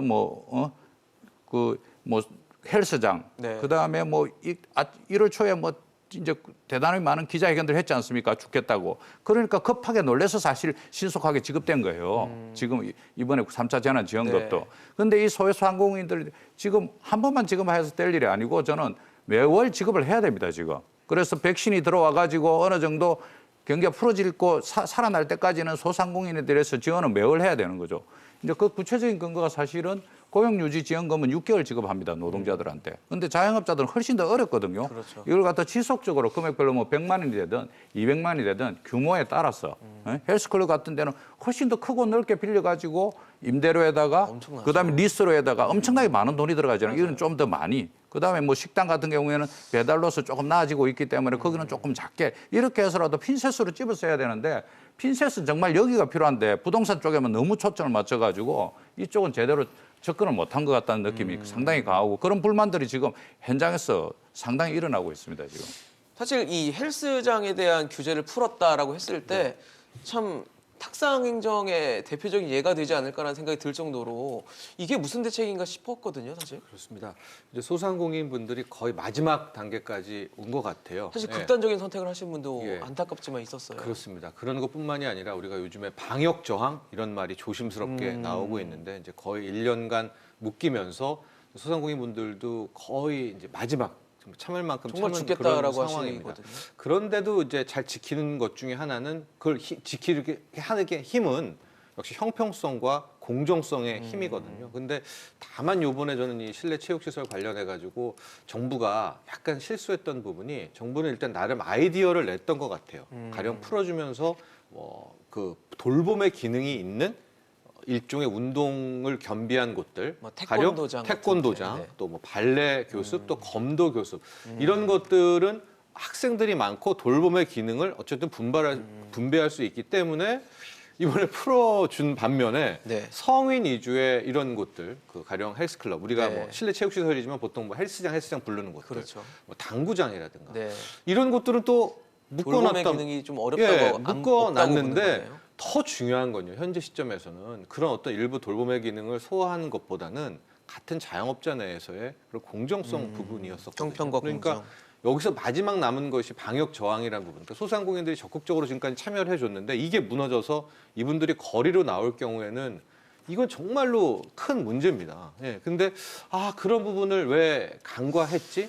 그리고 나왔던 해법이 근데 또 같이 돌봄, 그럼 여기가 돌봄이 있기 때문에 해준 것만큼 너네들도 해주겠다라는 이제 그렇게 하면서 아까 앵커도 얘기한 것처럼 이제 두 번 울리게 되는 그 다시 한번 그런 마음들의 상처를 못 담아냈던 이제 그런 부분들이었었거든요. 네, 네.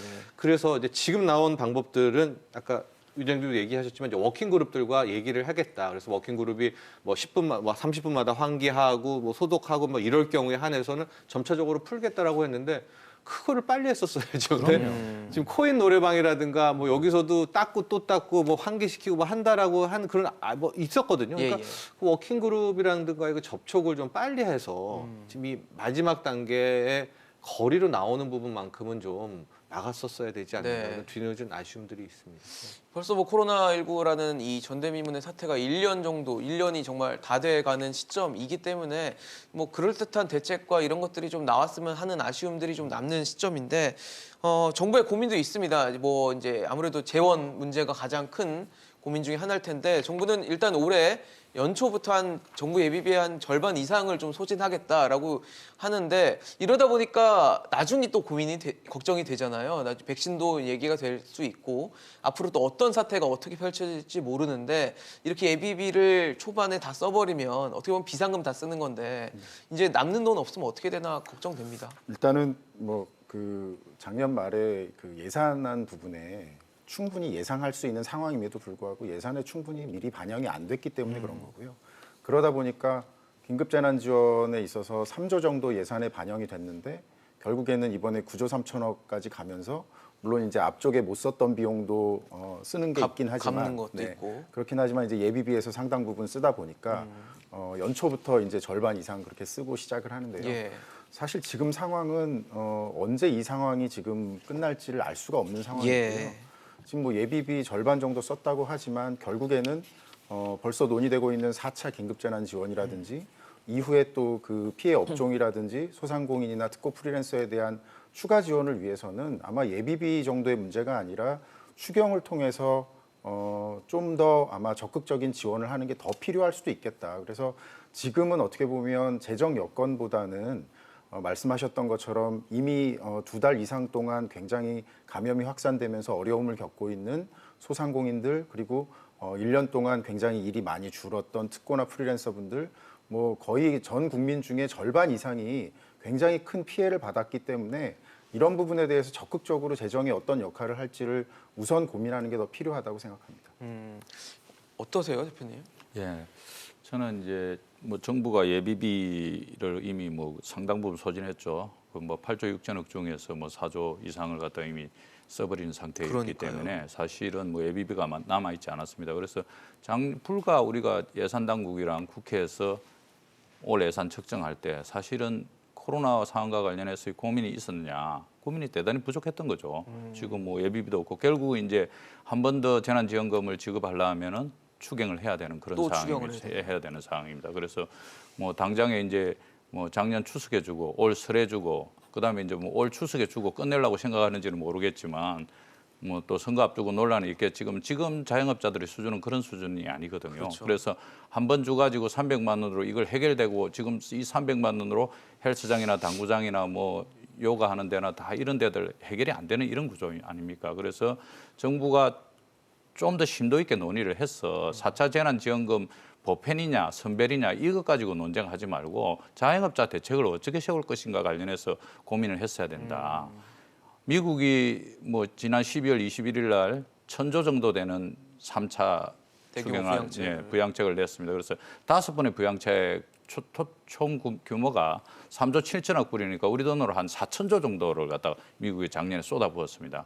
뭐 우리는 그런 정도의 규모는 안 되더라도 최소한 어려운 이 자영업자 문제를 해결하기 위해서는 매월 어떤 방식으로 지급해가지고 안정적으로 좀 자영업자들이 마무리되는 이런 부분과 관련된 고민이 하나 있어야 되고 또 하나는 정부가 전체적으로 큰 그림을 그리고 있느냐. 이 코로나 위기를 극복해서 새로운 거시경제적 변화를 갖다 추동해야 되는데 그런 게 부족하다고 봅니다. 사실 IMF 때 우리가 한계 기업들 몰려가지고 많이 이제 퇴출되었습니다.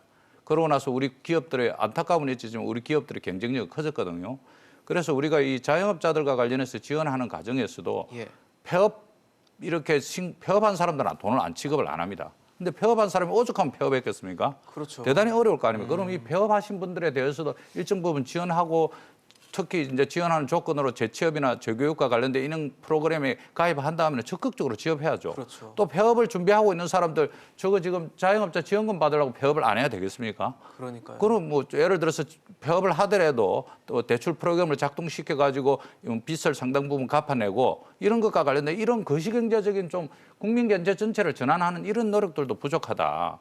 우리 자영업 기준으로 하면은 미국 같은 데보다도 우리가 자영업자가 4배 많습니다. 일본하고 독일 대비해도 2.5배 정도 많거든요.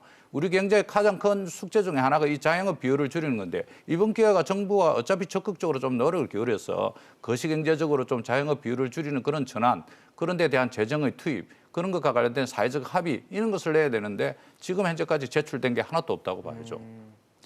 사실 지금 3차 재난지원금 지급이 시작된 이 시점에 여권에서는 이제 또 4차 재난지원금 얘기가 흘러나오고 있습니다. 전 국민 대상 얘기가 나오는 거 보니까 1차 재난지원금이 좀 오버랩 돼요. 마침 선거 때였고 또 지금도 이제 재보궐 선거가 있고 이러다 보니까 4차 재난지원금을 주는 이 전 국민 대상으로 주는 것에 대해서 어떻게 보세요? 일단은 고려해야 될 부분은 많다고 봅니다. 이제 가령 이제 1차와 2, 3차가 좀 달랐던 것이요. 1차는 방역과 경제를 함께 잡으려던 지원금이었습니다. 그래서 보편을 지급을 했고 실은 경기 부양의 요소도 함께 있었던 이제 그런 맞습니다. 1차 지원금이었고요. 2차 그리고 이제 오늘부터 지급되는 3차 같은 경우에는 이제 큰 틀에서는 방역과 연계된 생존 지원금, 뭐 저는 이렇게 생존. 부르게 왜냐면 힘든 부분들에 있어서의 취약계층에게 지원하게 되는 그런 방식이어서 경기 부양이라든가 이런 차원은 전혀 없는 이제 그나마 버텨내기 위한 그런 생존을 위한 지원금이었는데 예. 지금 4차가 논의가 나오면서 제가 좀 안타까웠던 것은 정치권이 그 목적을 굉장히 좀 애매하게 정해놓고 있지 않는 것 같아요. 그러니까 4차를 경기 부양성 성격으로 갈 것이냐 그러면 실은 전 국민으로 가야 되겠죠. 그러니까 소위 말하는 보편 지급으로 그것이 아니라 이 방역도 신경도 쓰면서 가야 되고 힘든 부분들에게 더 준다고 하면 실은 4차도 이제 선별로 가야 되는 이제 그렇게 대한 방식인데 예. 그 논의에 대해서 특별한 기준이 없고 제가 생각하기 위해서 그 논의에 대한 기준은 백신이라는 키워드가 분명히 고려 대상에 포함이 돼야 된다. 이게 무슨 얘기냐면 이제 4차를 언제 할 것인가 시기 문제가 또 나올 거잖아요. 그렇겠죠. 그때는 의료 당국과 이야기를 해서 백신 접종이 시작되고 어느 정도에 대한 그러니까 방역에 대한 안정성들이 있냐 없냐 그 시기랑 맞춰야 된다고 보거든요. 즉 4차를 했는데 코로나도 또 못 잡고 코로나에 대해서 특별한 어떤 희망에 대한 그것을 주지 못한다라고 하면 글쎄요, 이건 굉장히 좀 자존스러운 이야기입니다. 그러니까 가령 뭐 우리가 2월 말이든가 3월부터 백신 접종이 가능하다라고 하면 어느 정도 되면 3월 중순이나 4월 말에 재난지원금을 넣는다 하고 백신이 빠르게 있고 백신의 효과가 증명이 됐기 때문에 네. 그렇다면 4차는 이제는 경기 부양성 성격도 띈 보편 지급이다. 뭐 이런 어떤 논리와 전략이 맞아야지 되겠죠. 그러면 이제 5월, 6월부터 봄이 되고 여름으로 가면 정말 그야말로 우리가 생각하는 베스트 시나리오를 생각할 수가 있을 것 같은데 그런 어떤 뭐 전략적이라든가 이런 논의 없이 보편이 좋다 아니다 뭐 선별이 좋다 이게 계속되는 이런 논쟁이 좀 안타깝고 네. 또 하나가 요번에 선별로 간다면 네. 이번만큼은 2차, 3차 때만큼 일괄 지급하는 막 기계적인 200만 원, 300만 원, 100만 원으로 가면 안 될 것 같아요. 또 똑같은 상황이 벌어지죠. 3차 때도 이미 어마어마한 공정성, 형평성 논란이 나왔는데 4차 반복한다? 선별도 또 그런 방식으로 간다? 진짜 거리에 많이 나올 가능성이 있어요. 예, 그렇기 때문에 만에 하나 4차를 선별로 간다면 당국은 어떤 부분을 챙겨야 되느냐. 지금 우리가 논의했던 이 부분들. 정말 배달로 막 업종 그 매출도 많이 늘어나는, 그런 곳들이 네, 있거든요. 그러니까요. 예, 이제 그런 부분들에 대해서 덜 힘들었던 부분들은 덜 경비 막 많이 쓰고 실제 고용 많이 한 있습니다. 그런데 더 힘든 부분 더 많이 주고 이런 거를 되는 조건 하에 저는 선별로 가는 것은 맞다. 그러나 그것이 안 된다면 글쎄 이번에 만에 하나 안 된 채로 똑같은 선별이라면 상당한 저항에 맞닥뜨릴 수밖에 없지 않나 이렇게 바라보고 있습니다. 그러니까 지금 정부가 사실 목적지 없이 그냥 일단 배부터 띄우는 느낌이거든요. 저희가 사실 12월 초에 이제 3차 긴급재난지원 논의를 이 자리에서 할 때도요. 맞아요. 서둘러서 어떻게 보면 전국민 지원이라든지 이런 것들이 좀 필요하다라는 말씀을 드렸었는데요. 그게 왜 그러냐면 우리가 이제 백신과 맞물려서 그 경기를 회복할 수 있는 마중물이 필요한 겁니다. 근데 지금 연말 지나면서 거리두기가 강화된 측면도 있긴 하지만 굉장히 소비 심리가 위축되는 부분도 있기 때문에 이제 이런 상황에서는 이제 피해 업종에 대한 지원뿐만 아니라 좀 그 거리두기 단계가 완화된다 하더라도 실제 그 소비 심리가 살아날지 또 경기가 회복돼서 실질적으로 그 피해를 일정 기간 받으셨던 분들한테 도움을 드릴 수 있을지를 잘 확신할 수 없거든요. 그렇기 때문에 그 전국민 보편 지원에 대한 부분을 좀 서둘러서 준비를 했어야 된다라는 거고요. 근데 이게 또 이제 정치적인 그 여러 가지 스케줄과 맞물리면서 지금 선거 때문이냐 아니냐 이런 논란들에 휩싸이다 보니까 네네. 좀 여러 가지 불필요한 논쟁들이 생기는데요. 국민들은 사실은 경제적인 효과도 중요하고 또 지역 상권을 살리기 위해서라도 이런 전국민 보편 지원에 대해서 좀 필요로 하고 있다. 왜냐하면 얼마 전에 조사됐던 그 전국민 보편 지원에 대한 조사에서. 그 조사 결과를 네. 보면 한 70% 정도의 국민들이 공감하고 있습니다. 이 부분은 피해를 받았다 안 받았다의 문제가 아니라 우선은 어떻게 보면 이 전국민 재난지원금이 보편적으로 지원됐을 때의 그런 그 긍정적인 효과나 경험들을 기억하고 있기 때문이고요. 그런 것들을 통해서 그 3차 긴급재난지원에 의한 그 피해 업종 지원과 또 전국민 지원을 통해서 경기를 회복할 수 있도록 좀 서둘러서 논의를 진행하는 게 필요하겠다라고 생각을 합니다. 네. 사실 뭐 코로나19 상황이 모두에게 적용되는 문제이기 때문에 힘들지 않은 분들이 없을 거예요. 얼마나 힘드냐의 문제일 텐데 그럼에도 이 상황에서도 뭐 급여가 줄어들지 않거나 아니면 오히려 뭐 가게 매출이 늘어나는 곳도 분명히 존재를 하기 때문에 더 힘든 분들 정말 생존의 위험을 느끼시는 분들한테는 좀 더 큰 도움이 필요하지 않나. 그래서 선별 지원이 필요하지 않나라는 얘기가 있는 거거든요. 예, 예. 저는 어저께 사실은 홍남기 부총리 이야기를 듣고 깜짝 놀랐습니다. 논의가 이르다고 이렇게 이야기하더라고요. 4차 재난금. 네네. 근데 미국 의회 같은 경우에도 1,000조를 결정하는 기간이 5개월 정도 합의하는 거죠. 5개월 정도 걸렸거든요. 네. 근데 3차 줬다고 4차 논의하자지만 지금 이렇게 안이하게 정말 볼 수 있는가? 예?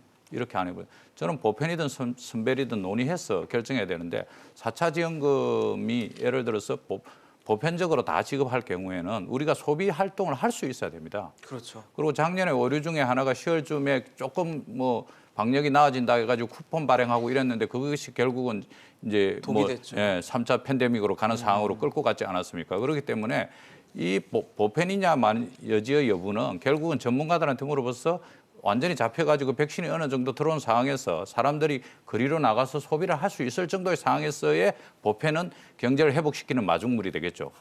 그렇지 않는 상황에서의 보편적인 지급해서 돈을 들고 나갔는데 그것이 방역의 치명적인 상황으로 몰고 오면 누구도 책임지지 못하는 상황으로 올 수밖에 없지 않습니까? 예. 그래서 지금은 당장 논의해야 될 부분들은 자영업자들이 얼마나 어렵냐, 그다음에 또 사회적 거리두기를 어떻게 할 것인가 이런 것과 관련된 내용이 있어야죠. 네. 예를 들어서 아까도 우리 논의했지만 헬스클럽 같은 경우에는 이 비말이 많이 튀는 이유가 아마 유산소 운동 아닙니까? 뛰고 그렇겠죠. 걷고 땀도 흘리고. 유산소 운동 하지 말고 근육 운동 중심으로 해라. 그리고 사회적 거리두기도 어느 정도 해라. 이렇게 하면 그분들이 뭐 반발하시겠습니까? 큰 피해도 저는 없다고 봅니다. 그 전문가들하고 협의하면 되죠. 당구장 같은 경우에도 당구대 두 개 사이에 하나씩만 해라. 이렇게 결정하면 됩니다. 스크린 골프 같은 경우에는 비교적 넓은 방에 제한적으로 있지 않습니까? 그렇게 3인 이상 들어가지 마라. 이렇게 제한다. 이런 식으로 이건 정말 우리가 할 수 있는 일이다. 전문가 아니더라도 이야기할 수 있는 부분을 정부가 무조건 딱딱 막아놓으니까 행평성 논란이 계속 생기는 것이고 죽겠다는 이야기가 느는 거죠. 그러면서 실제로 지원금이라는 거는 추석에 한 번 주고 설에 한 번 주고 이래가지고 어떻게 2월은 어떻게 버티고 3월은 어떻게 버티고 4월은 어떻게 버티겠습니까? 3월, 4월까지는 해결될 방안이 현재까지는 여름까지는 없는 이런 구조이기 때문에 이런 것과 관련해서 빨리 워킹 그룹을 만들어가지고 디테일하게 해서 사회적 거리두기 풀 때 그다음에 지원금들도 추가적으로 저는 더 지원해야 된다고 봅니다. 이 상태로 가면은 정말 그냥 넘어가는 거 아닙니까? 지금 4월, 5월, 6월인데 어떻게 우리가 밖에 나가서 소비 활동할 수 있겠습니까? 지금 일본 같은 경우에도 피크를 갖다가 2번 치고 있는 상황이기 때문에 우리도 한 번으로 끝난다는 상황이 안 되기 때문에 이거 방역과 관련해서 자신이 없으면은 소상공인을 어떻게 두텁게 보호하자고 경제부총리가 이야기했으면은 두터운 예산을 준비해야죠. 적자 나더라도 하수분 이야기하지 말고 지금 무슨 국채 조금 더 발행한다고 문제가 되겠습니까? 이미 국채는 저는 마지노선 넘었다고 생각하고 있거든요. 지금은 이제 사람 살리고 자영업자들 살리는 데 더 집중해서 가야 된다. 그런 측면에서 논의들 빨리 시작하고 훨씬 더 디테일한 논의들 해라. 선별이냐 보편이냐 그건 복지운동 처음부터 끝까지 복지국가가 생겨난 처음부터 끝까지 앞으로도 계속될 겁니다. 그런데 어느 것이 정확한 건 아니죠. 예를 들어서 주거복지 같은 경우에 집 있는 사람한테 주거복지 안 하잖아요. 집 있는 사람한테 집을 또 복지를 안 하잖아요. 그렇듯이 선별이 옳고 반드시 보편이 옳고 이런 것이 아니기 때문에 상황에 맞춰서 가야 되는데 디테일한 논의들이 훨씬 더 중요하다. 저는 그렇게 보고 있습니다. 사실 지금 뭐 4차 재난지원금 얘기까지 나오는 상황에서 이제는 이렇게 일회성 지원이 아니라 너무 힘든 계층에게는 좀 지속적으로 코로나19 상황이 종식될 때까지 좀 지속적인 지원이 필요하지 않냐는 얘기도 있는데 어떻게 보십니까? 그렇습니다. 이제 우리가 MMT 요즘에 많이 투자도 그렇고 경제학에서도 얘기 나오는 그러니까 모네타리 그러니까 현대 통화 이론이다 이렇게 네. 보시면 될 것 같습니다. 이제 그 중에 핵심 중에 하나가 말씀하신 것처럼 이제 전 국민에게 혹은 일부 국민에게 네. 이제 매월 특정한 이제 네. 지속적으로 주는 원래 원론에 따르면 전 국민에게 주는 겁니다. 그 대신에 우리가 지금까지 많이 했던 이런 세부적인 복지들이 있지 않습니까? 네네. 그런 것들은 일단 줄이고. 줄이고. 현금으로 이제 전 국민에게 일정 기간 혹은 뭐 지속적으로 주게 되는 이제 그것이 그럼 일종의 네. 기본소득과 비슷해지는 건가요? 그렇습니다. 이제 거기가 기본소득 핵심이 있는 것이고 그런 MMT에 대한 이야기가 많이 나오고 조심스럽지만 지금 미국에서도 이번에 뭐 3조 달러 이상을 풀었지만 예. 여기도 안 된다면 그 다음 단계로는 MMT로 갈 가능성도 높다라는 얘기가 조심스럽게 나오고 있습니다. 네. 그런데 다만 거기에 가려면 많이 논의할 부분들이 있죠. 그렇죠. 첫 번째가 인플레이션에 대한 두려움입니다. 그런 식으로 돈을 계속 정부가 준다라고 한다면 이미 스마트 머니들은 인플레를 예상하고 지금처럼 주식이라든가 부동산이라든가 먼저 가 있는 거예요. 왜? 들어가 있죠. 예. 돈의 가치는 떨어질 수밖에 없죠. 모든 사람에게 돈이 일도 안 했는데 풀려 돈을 있으니까요. 준다라고 한다면 이제부터는 머니 게임이 시작되는 거 아니겠습니까? 그러니까 그때 그 왜곡과 인플레가 갑작스럽게 나오는 것을 어떻게 해결해야 될까 이런 부분들은 좀 많이 고민을 하고 있는 것이고요. 네. 그 단면이 지금 딱 현재 우리나라의 뭐 오늘 1월 11일 현재 주식과 부동산의 모습입니다. 지금 네. 우리가 계속 소상공인들 어렵다 이렇게 얘기하고 있지만 지금 주가는 급등 중에 급등이고요. 네. 불과 1시간 뭐 만에 2조 원이 개인들이 지금 주식을 그러니까요. 사고 있고요. 정말 어마어마하더라고요. 예, 부동산은 전국을 한 바퀴 돌아서 다시 또 강남 쪽에서는 네, 지금 다시 돌았습니다. 턴이 나오고 있고 그러니까 이 왜곡을 어떻게 정리하고 어떻게 마무리할까가 실은 아까 얘기한 것처럼 그런 MMT 기본소득으로 가게 되는 또 하나의 큰 숙제 그걸 관문을 넘어야 되지 않을까 보고 있고 네. 지금으로서는 뭐 우리가 더 많은 좀 시행착오와 이런 고민을 해봐야 되지 않을까 이렇게 봅니다. 마지막으로 최현수 의원님께 좀 보겠습니다. 마지막 우리 정부가 가장 염두에 될 부분 어디라고 보십니까? 저는 뭐 지금 화수분 어제 이제 네, 이야기가 재원이 뭐 화수분도 나왔는데요. 아니다라는 얘기를 했죠. 사실 지금은 재정 건전성보다는 국민의 삶을 먼저 걱정할 때다라는 겁니다. 그러니까 보편이냐 선별이냐의 논란도 둘 중에 꼭 하나를 선택해야 되는 게 아니라 지금 필요하다면 어떻게 보면 보편 지급을 통해서 전 국민들이 또 경기 회복에 기여하고 또 소비 심리를 확산할 수 있도록 지원하는 것도 필요하고요. 또 계속 우리가 이야기하는 것처럼 피해 업종이라든지 특고 프리랜서 분들 또 일이나 소득이 많이 감소한 분들을 위해서 여러 가지로 지원 방안을 동시에 지금 적극적으로 마련하는 게 필요하겠다라고 생각합니다. 사실 뭐 계속 반복된 얘기입니다. 보편이냐 흥평이냐 어떻게 되는지 굉장히 중요한 시점인데 정부의 현명한 판단을 기대해 보겠습니다. 오늘 정영건 대표, 정철진 평론가, 최현수 연구위원과 함께했습니다. 고맙습니다. 네, 이슈인직설 오늘 준비한 소식 여기까지입니다. 지금까지 시청해주신 여러분 고맙습니다. 지금 저희 이제부터 문재인 대통령의 신년사가 지금 예정돼 있는데요. 올해 국정 운영 방향이 어느 쪽으로 가는지를 문재인 대통령이 직접 발언할 예정입니다. 현장으로 한번 가보겠습니다.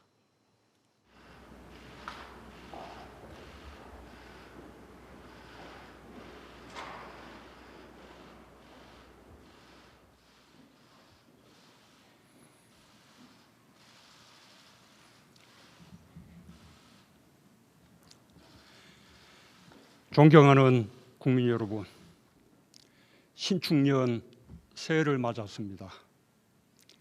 희망을 기원하면서도 마음이 무겁습니다. 새해가 새해 같지 않다는 말이 실감납니다. 코로나와의 기나긴 전쟁이 끝나지 않았습니다. 생명과 안전이 여전히 위협받고 유례없는 민생 경제의 어려움이 지속되고 있습니다.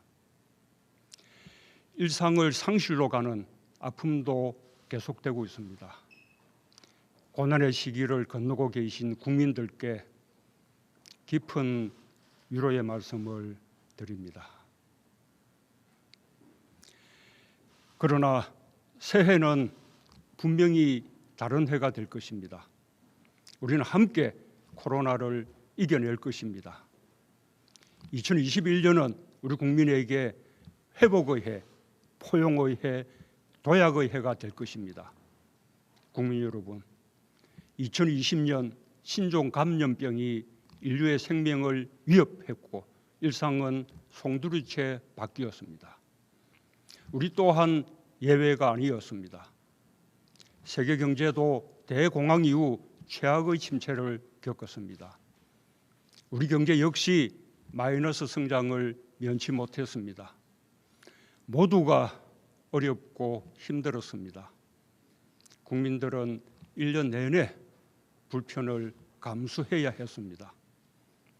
그러나 우리는 꺾이지 않았습니다. 위기 속에서 대한민국은 오히려 빛났습니다. 의료진들은 헌신적으로 환자를 돌봤고 국민들은 스스로 방역의 주체가 되었습니다.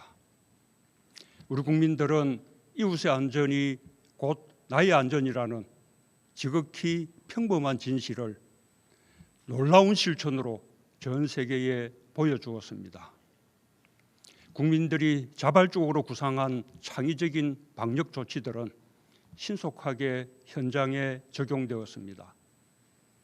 한국의 진단키트와 드라이브 스루 검사 방법과 마스크 같은 방역 물품들은 세계 각국에 보급되어 인류를 코로나로부터 지키는 데 크게 기여했습니다. K방역은 국민 한 사람 한 사람의 헌신과 희생 위에 세워진 것입니다. 세계 최초로 전국 단위 선거와 입시를 치러냈고 봉쇄 없이 확산을 최대한 억제하며 OECD 국가 중에서도 손꼽히는 방역 모범 국가가 된 것은 우리 국민들이 만들어낸 누구도 깎아내릴 수 없는 소중한 성과입니다.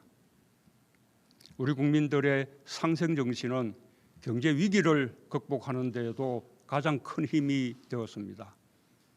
착한 임대료 운동을 시작으로 착한 성결제 운동과 농산물 꾸러미 운동이 이어졌고 어려움을 겪고 있는 이웃들과 함께 사는 길을 찾았습니다.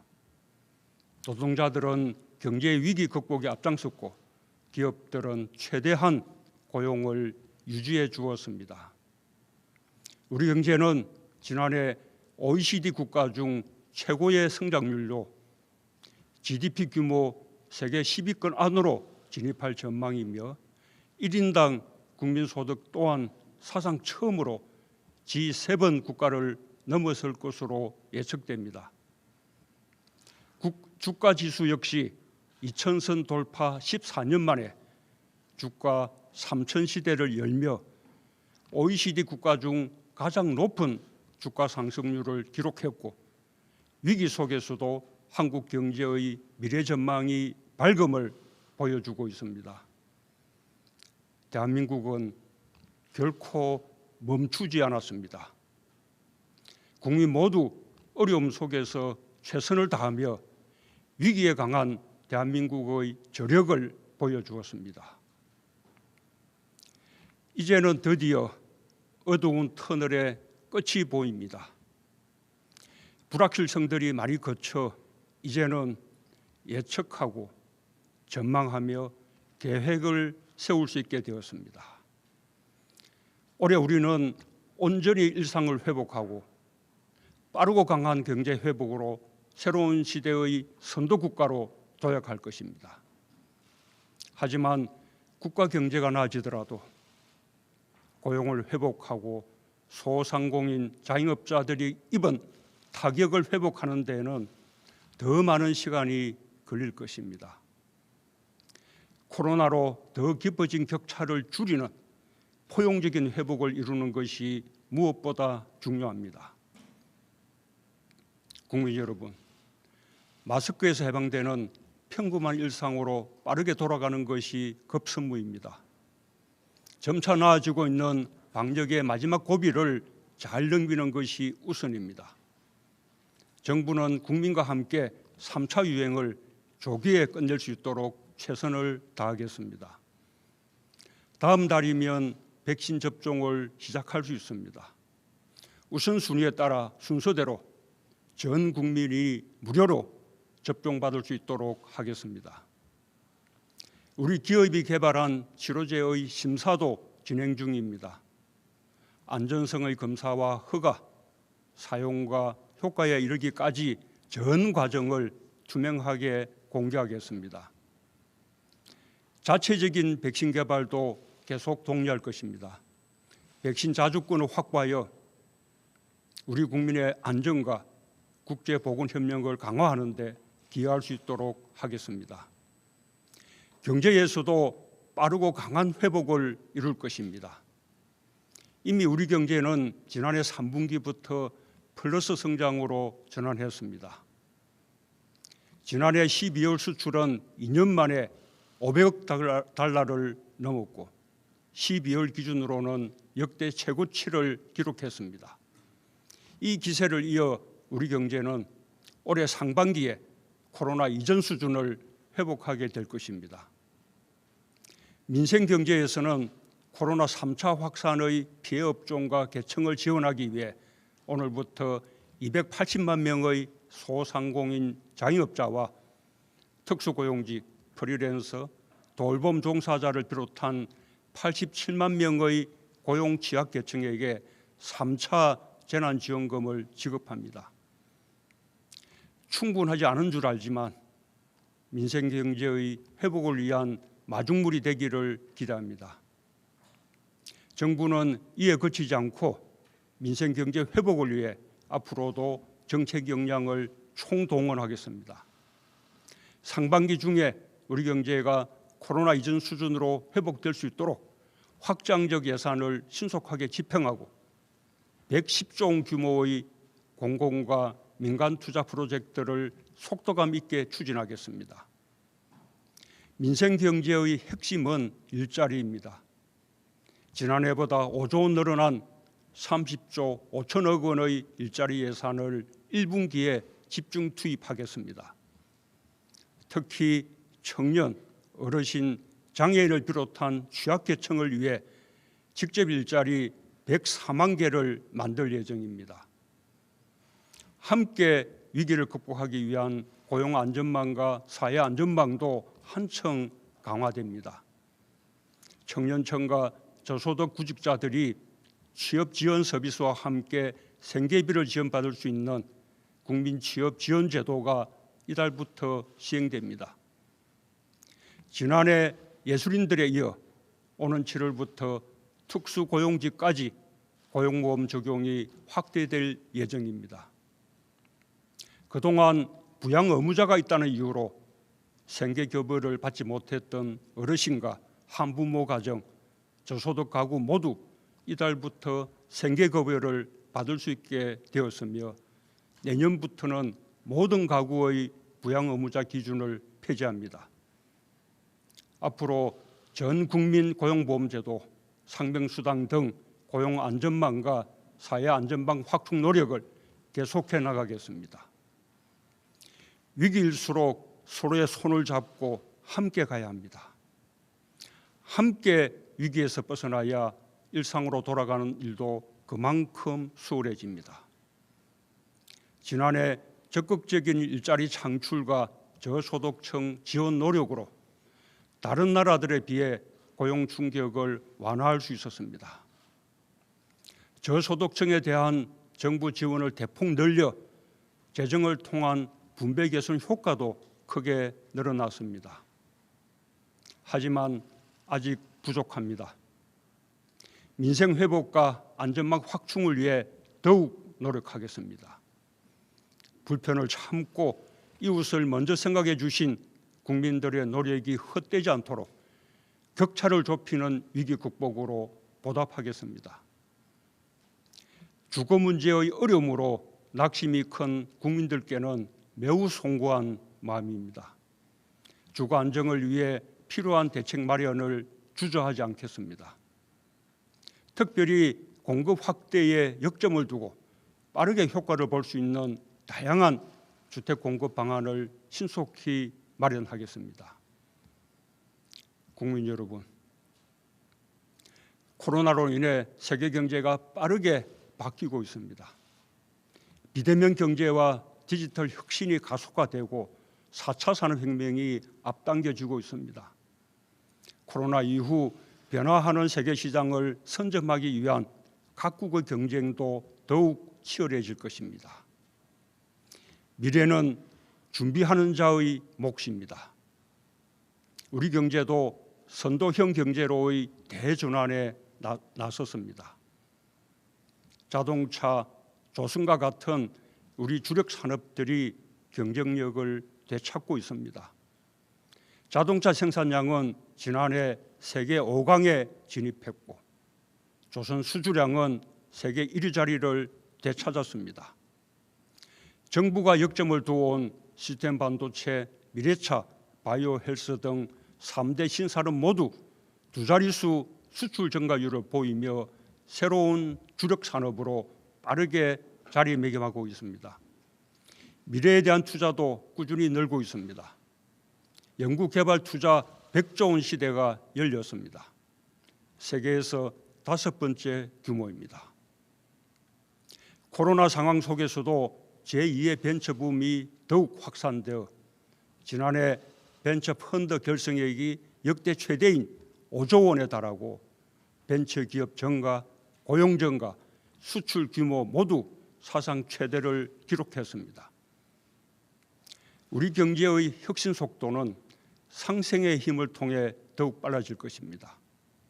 우리는 대중소기업의 협력으로 일본 수출 규제의 파고를 이겨냈고 광주에서 시작된 상생형 지역 일자리는 전국으로 확산되어 전기차, 첨단 소재 등 새로운 성장 동력을 키우고 있습니다.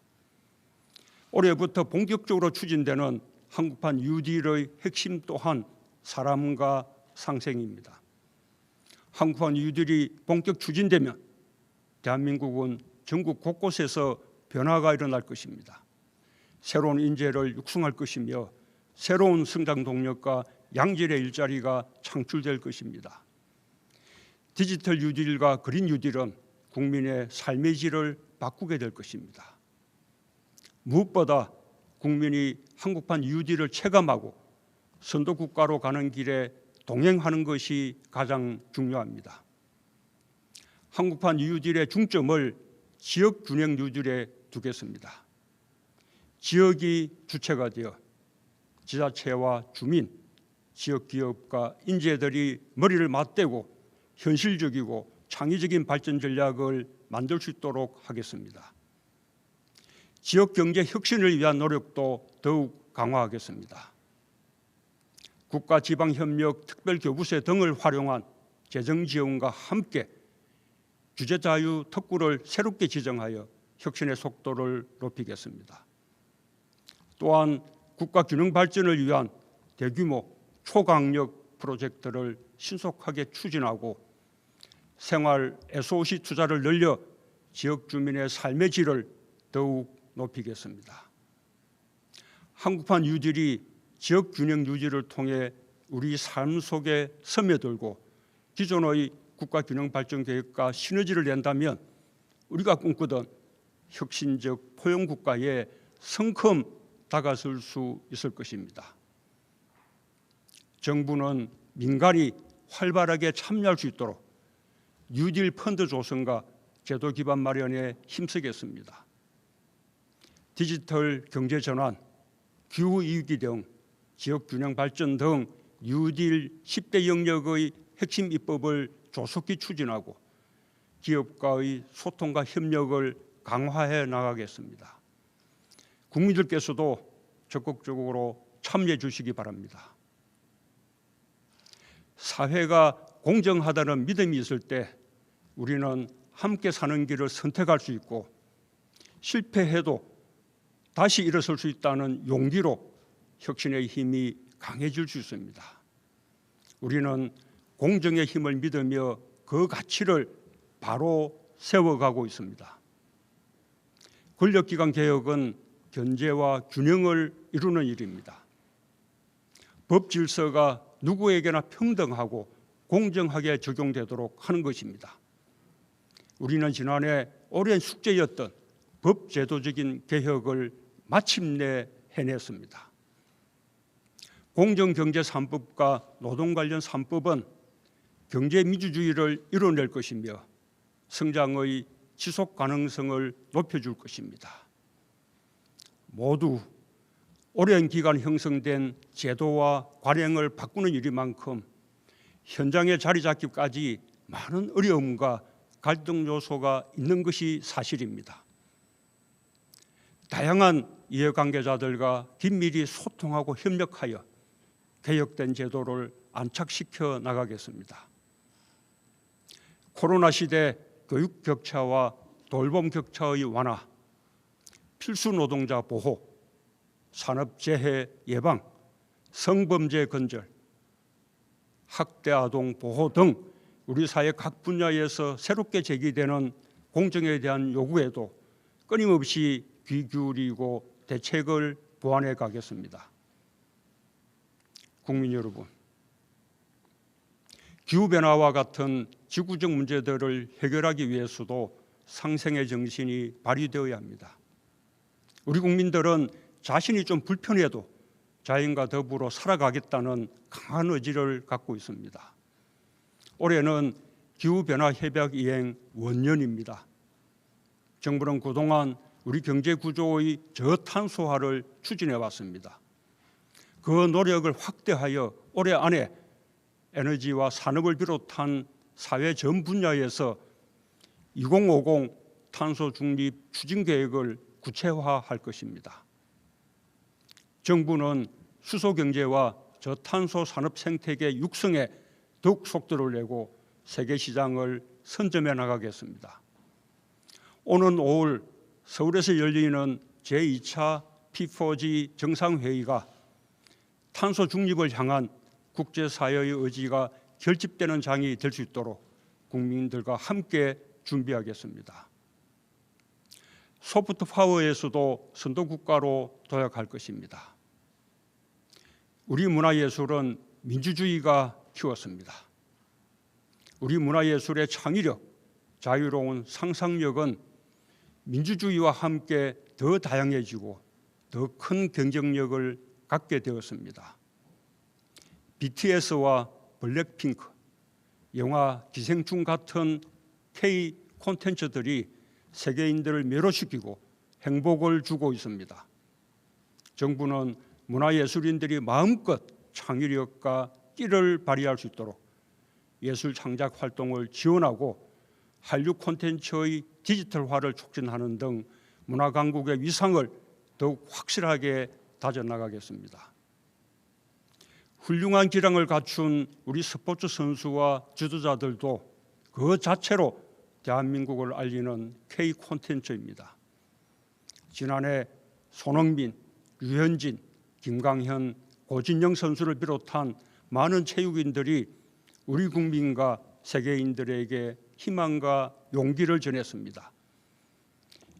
이제는 메달이 중요한 시대는 지났습니다. 함께 즐기는 시대입니다. 정부는 전문 체육인들과 생활체육인들이 스포츠 인권을 보장받으면서 마음껏 스포츠를 즐길 수 있도록 간섭 없이 지원하겠습니다. 코로나는 거리두기를 강요했지만 역설적으로 전 세계인의 일상이 하나로 연결되어 있음을 보여줬습니다. 한국은 당당한 중견국가로서 선진국과 개도국이 서로를 더 잘 이해하며 상생할 수 있도록 가교국가의 역할을 다할 것입니다. RCEP, 한인도네시아, 세파에 이어 필리핀, 캄보디아, 우즈베키스탄과의 FTA의 속도를 높여 신남방, 신북방 국가들과의 교류와 협력을 넓히겠습니다. 중국, 러시아와 진행 중인 서비스 투자 FTA, 브라질, 아르헨티나를 비롯한 메르코수르, 멕시코 등 태평양 동맹과의 협상을 가속화하고 CPTPP 가입도 적극 검토하겠습니다. 한일 관계의 미래지향적 발전을 위해서도 계속 노력해 나갈 것입니다. 우리의 검증된 보건의료 역량과 높은 시민의식, 우수한 문화 역량과 디지털 기술의 발전, 탄소 중립 사회의 의지, 높아진 국제사회에서의 역할과 위상을 통해 대한민국은 소프트 파워에서도 책임 있는 선도국가의 길을 당당하게 걸어갈 것입니다. 국민 여러분, 올해는 남북이 유엔에 동시 가입한 지 30년이 되는 해입니다. 한반도 평화와 번영이 국제사회에도 도움이 된다는 것을 남북은 손잡고 함께 증명해야 합니다. 전쟁과 핵무기 없는 평화의 한반도야말로 민족과 후손들에게 물려줘야 할 우리의 의무입니다. 정부는 미국 바이든 행정부의 출범에 발맞추어 한미동맹을 강화하는 한편 멈춰있는 북미 대화와 남북 대화에서 대전환을 이룰 수 있도록 마지막 노력을 다하겠습니다. 남북 협력만으로도 이룰 수 있는 일들이 많습니다. 평화가 곧 상생입니다.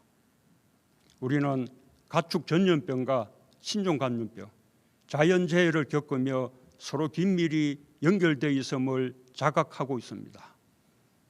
우리는 많은 문제에서 한 배를 타고 있습니다.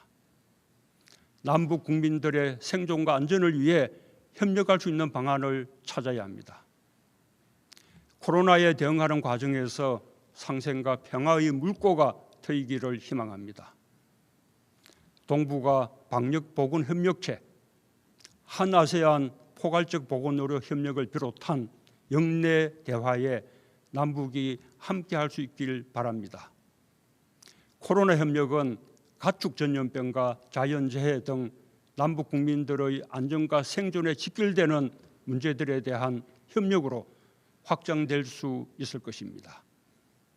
협력이 갈수록 넓어질 때 우리는 통일의 길로 한 걸음씩 나아갈 수 있습니다. 한반도 평화 프로세스의 핵심 동력은 대화와 상생 협력입니다. 언제든 어디서든 만나고 비대면의 방식으로도 대화할 수 있다는 우리의 의지는 변함없습니다. 지금까지 남과 북이 함께한 모든 합의, 특히 전쟁 불용, 상호간 안전 보장, 공동 번영의 3대 원칙을 공동 이행하는 가운데 국제사회의 지지를 이끌어낸다면 한반도를 넘어 동아시아 지역을 중심으로 한 평화, 안보, 생명 공동체의 문이 활짝 열릴 것입니다.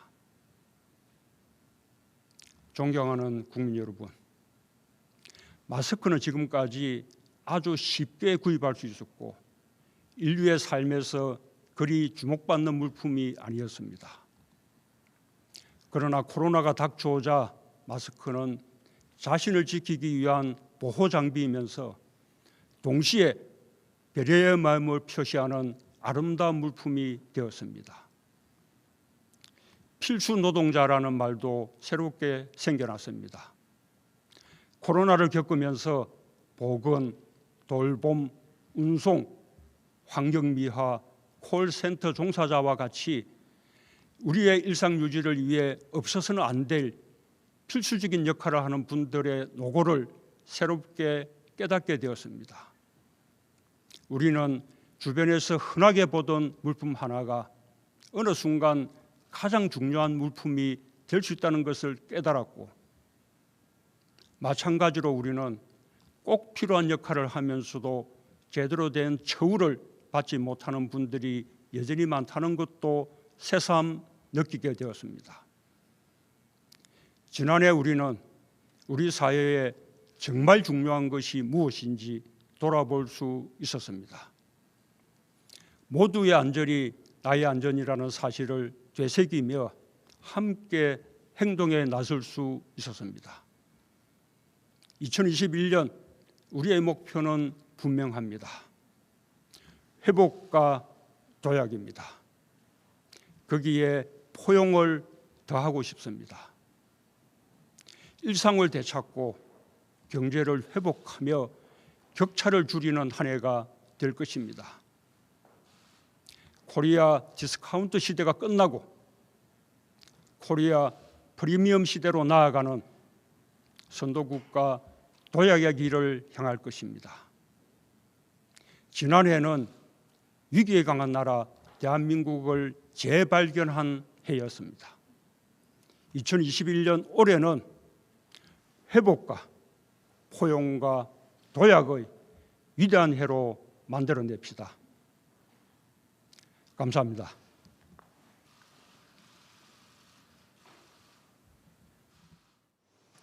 네, 지금까지 2021년 문재인 대통령의 신년사를 들어보셨습니다. 올 한 해 선도국가로의 도약 그리고 커진 격차를 줄일 수 있는 포용국가로서의 역할 그리고 백신과 또 부동산 정책 등을 강조했는데요. 문재인 정부 이 5년 차에 접어든 이 시점에서 과연 어떤 정책이 펼쳐질지 국민들의 시선이 필요한 시점입니다. 오늘 저희 방송 여기까지입니다. 지금까지 시청해주신 여러분 고맙습니다.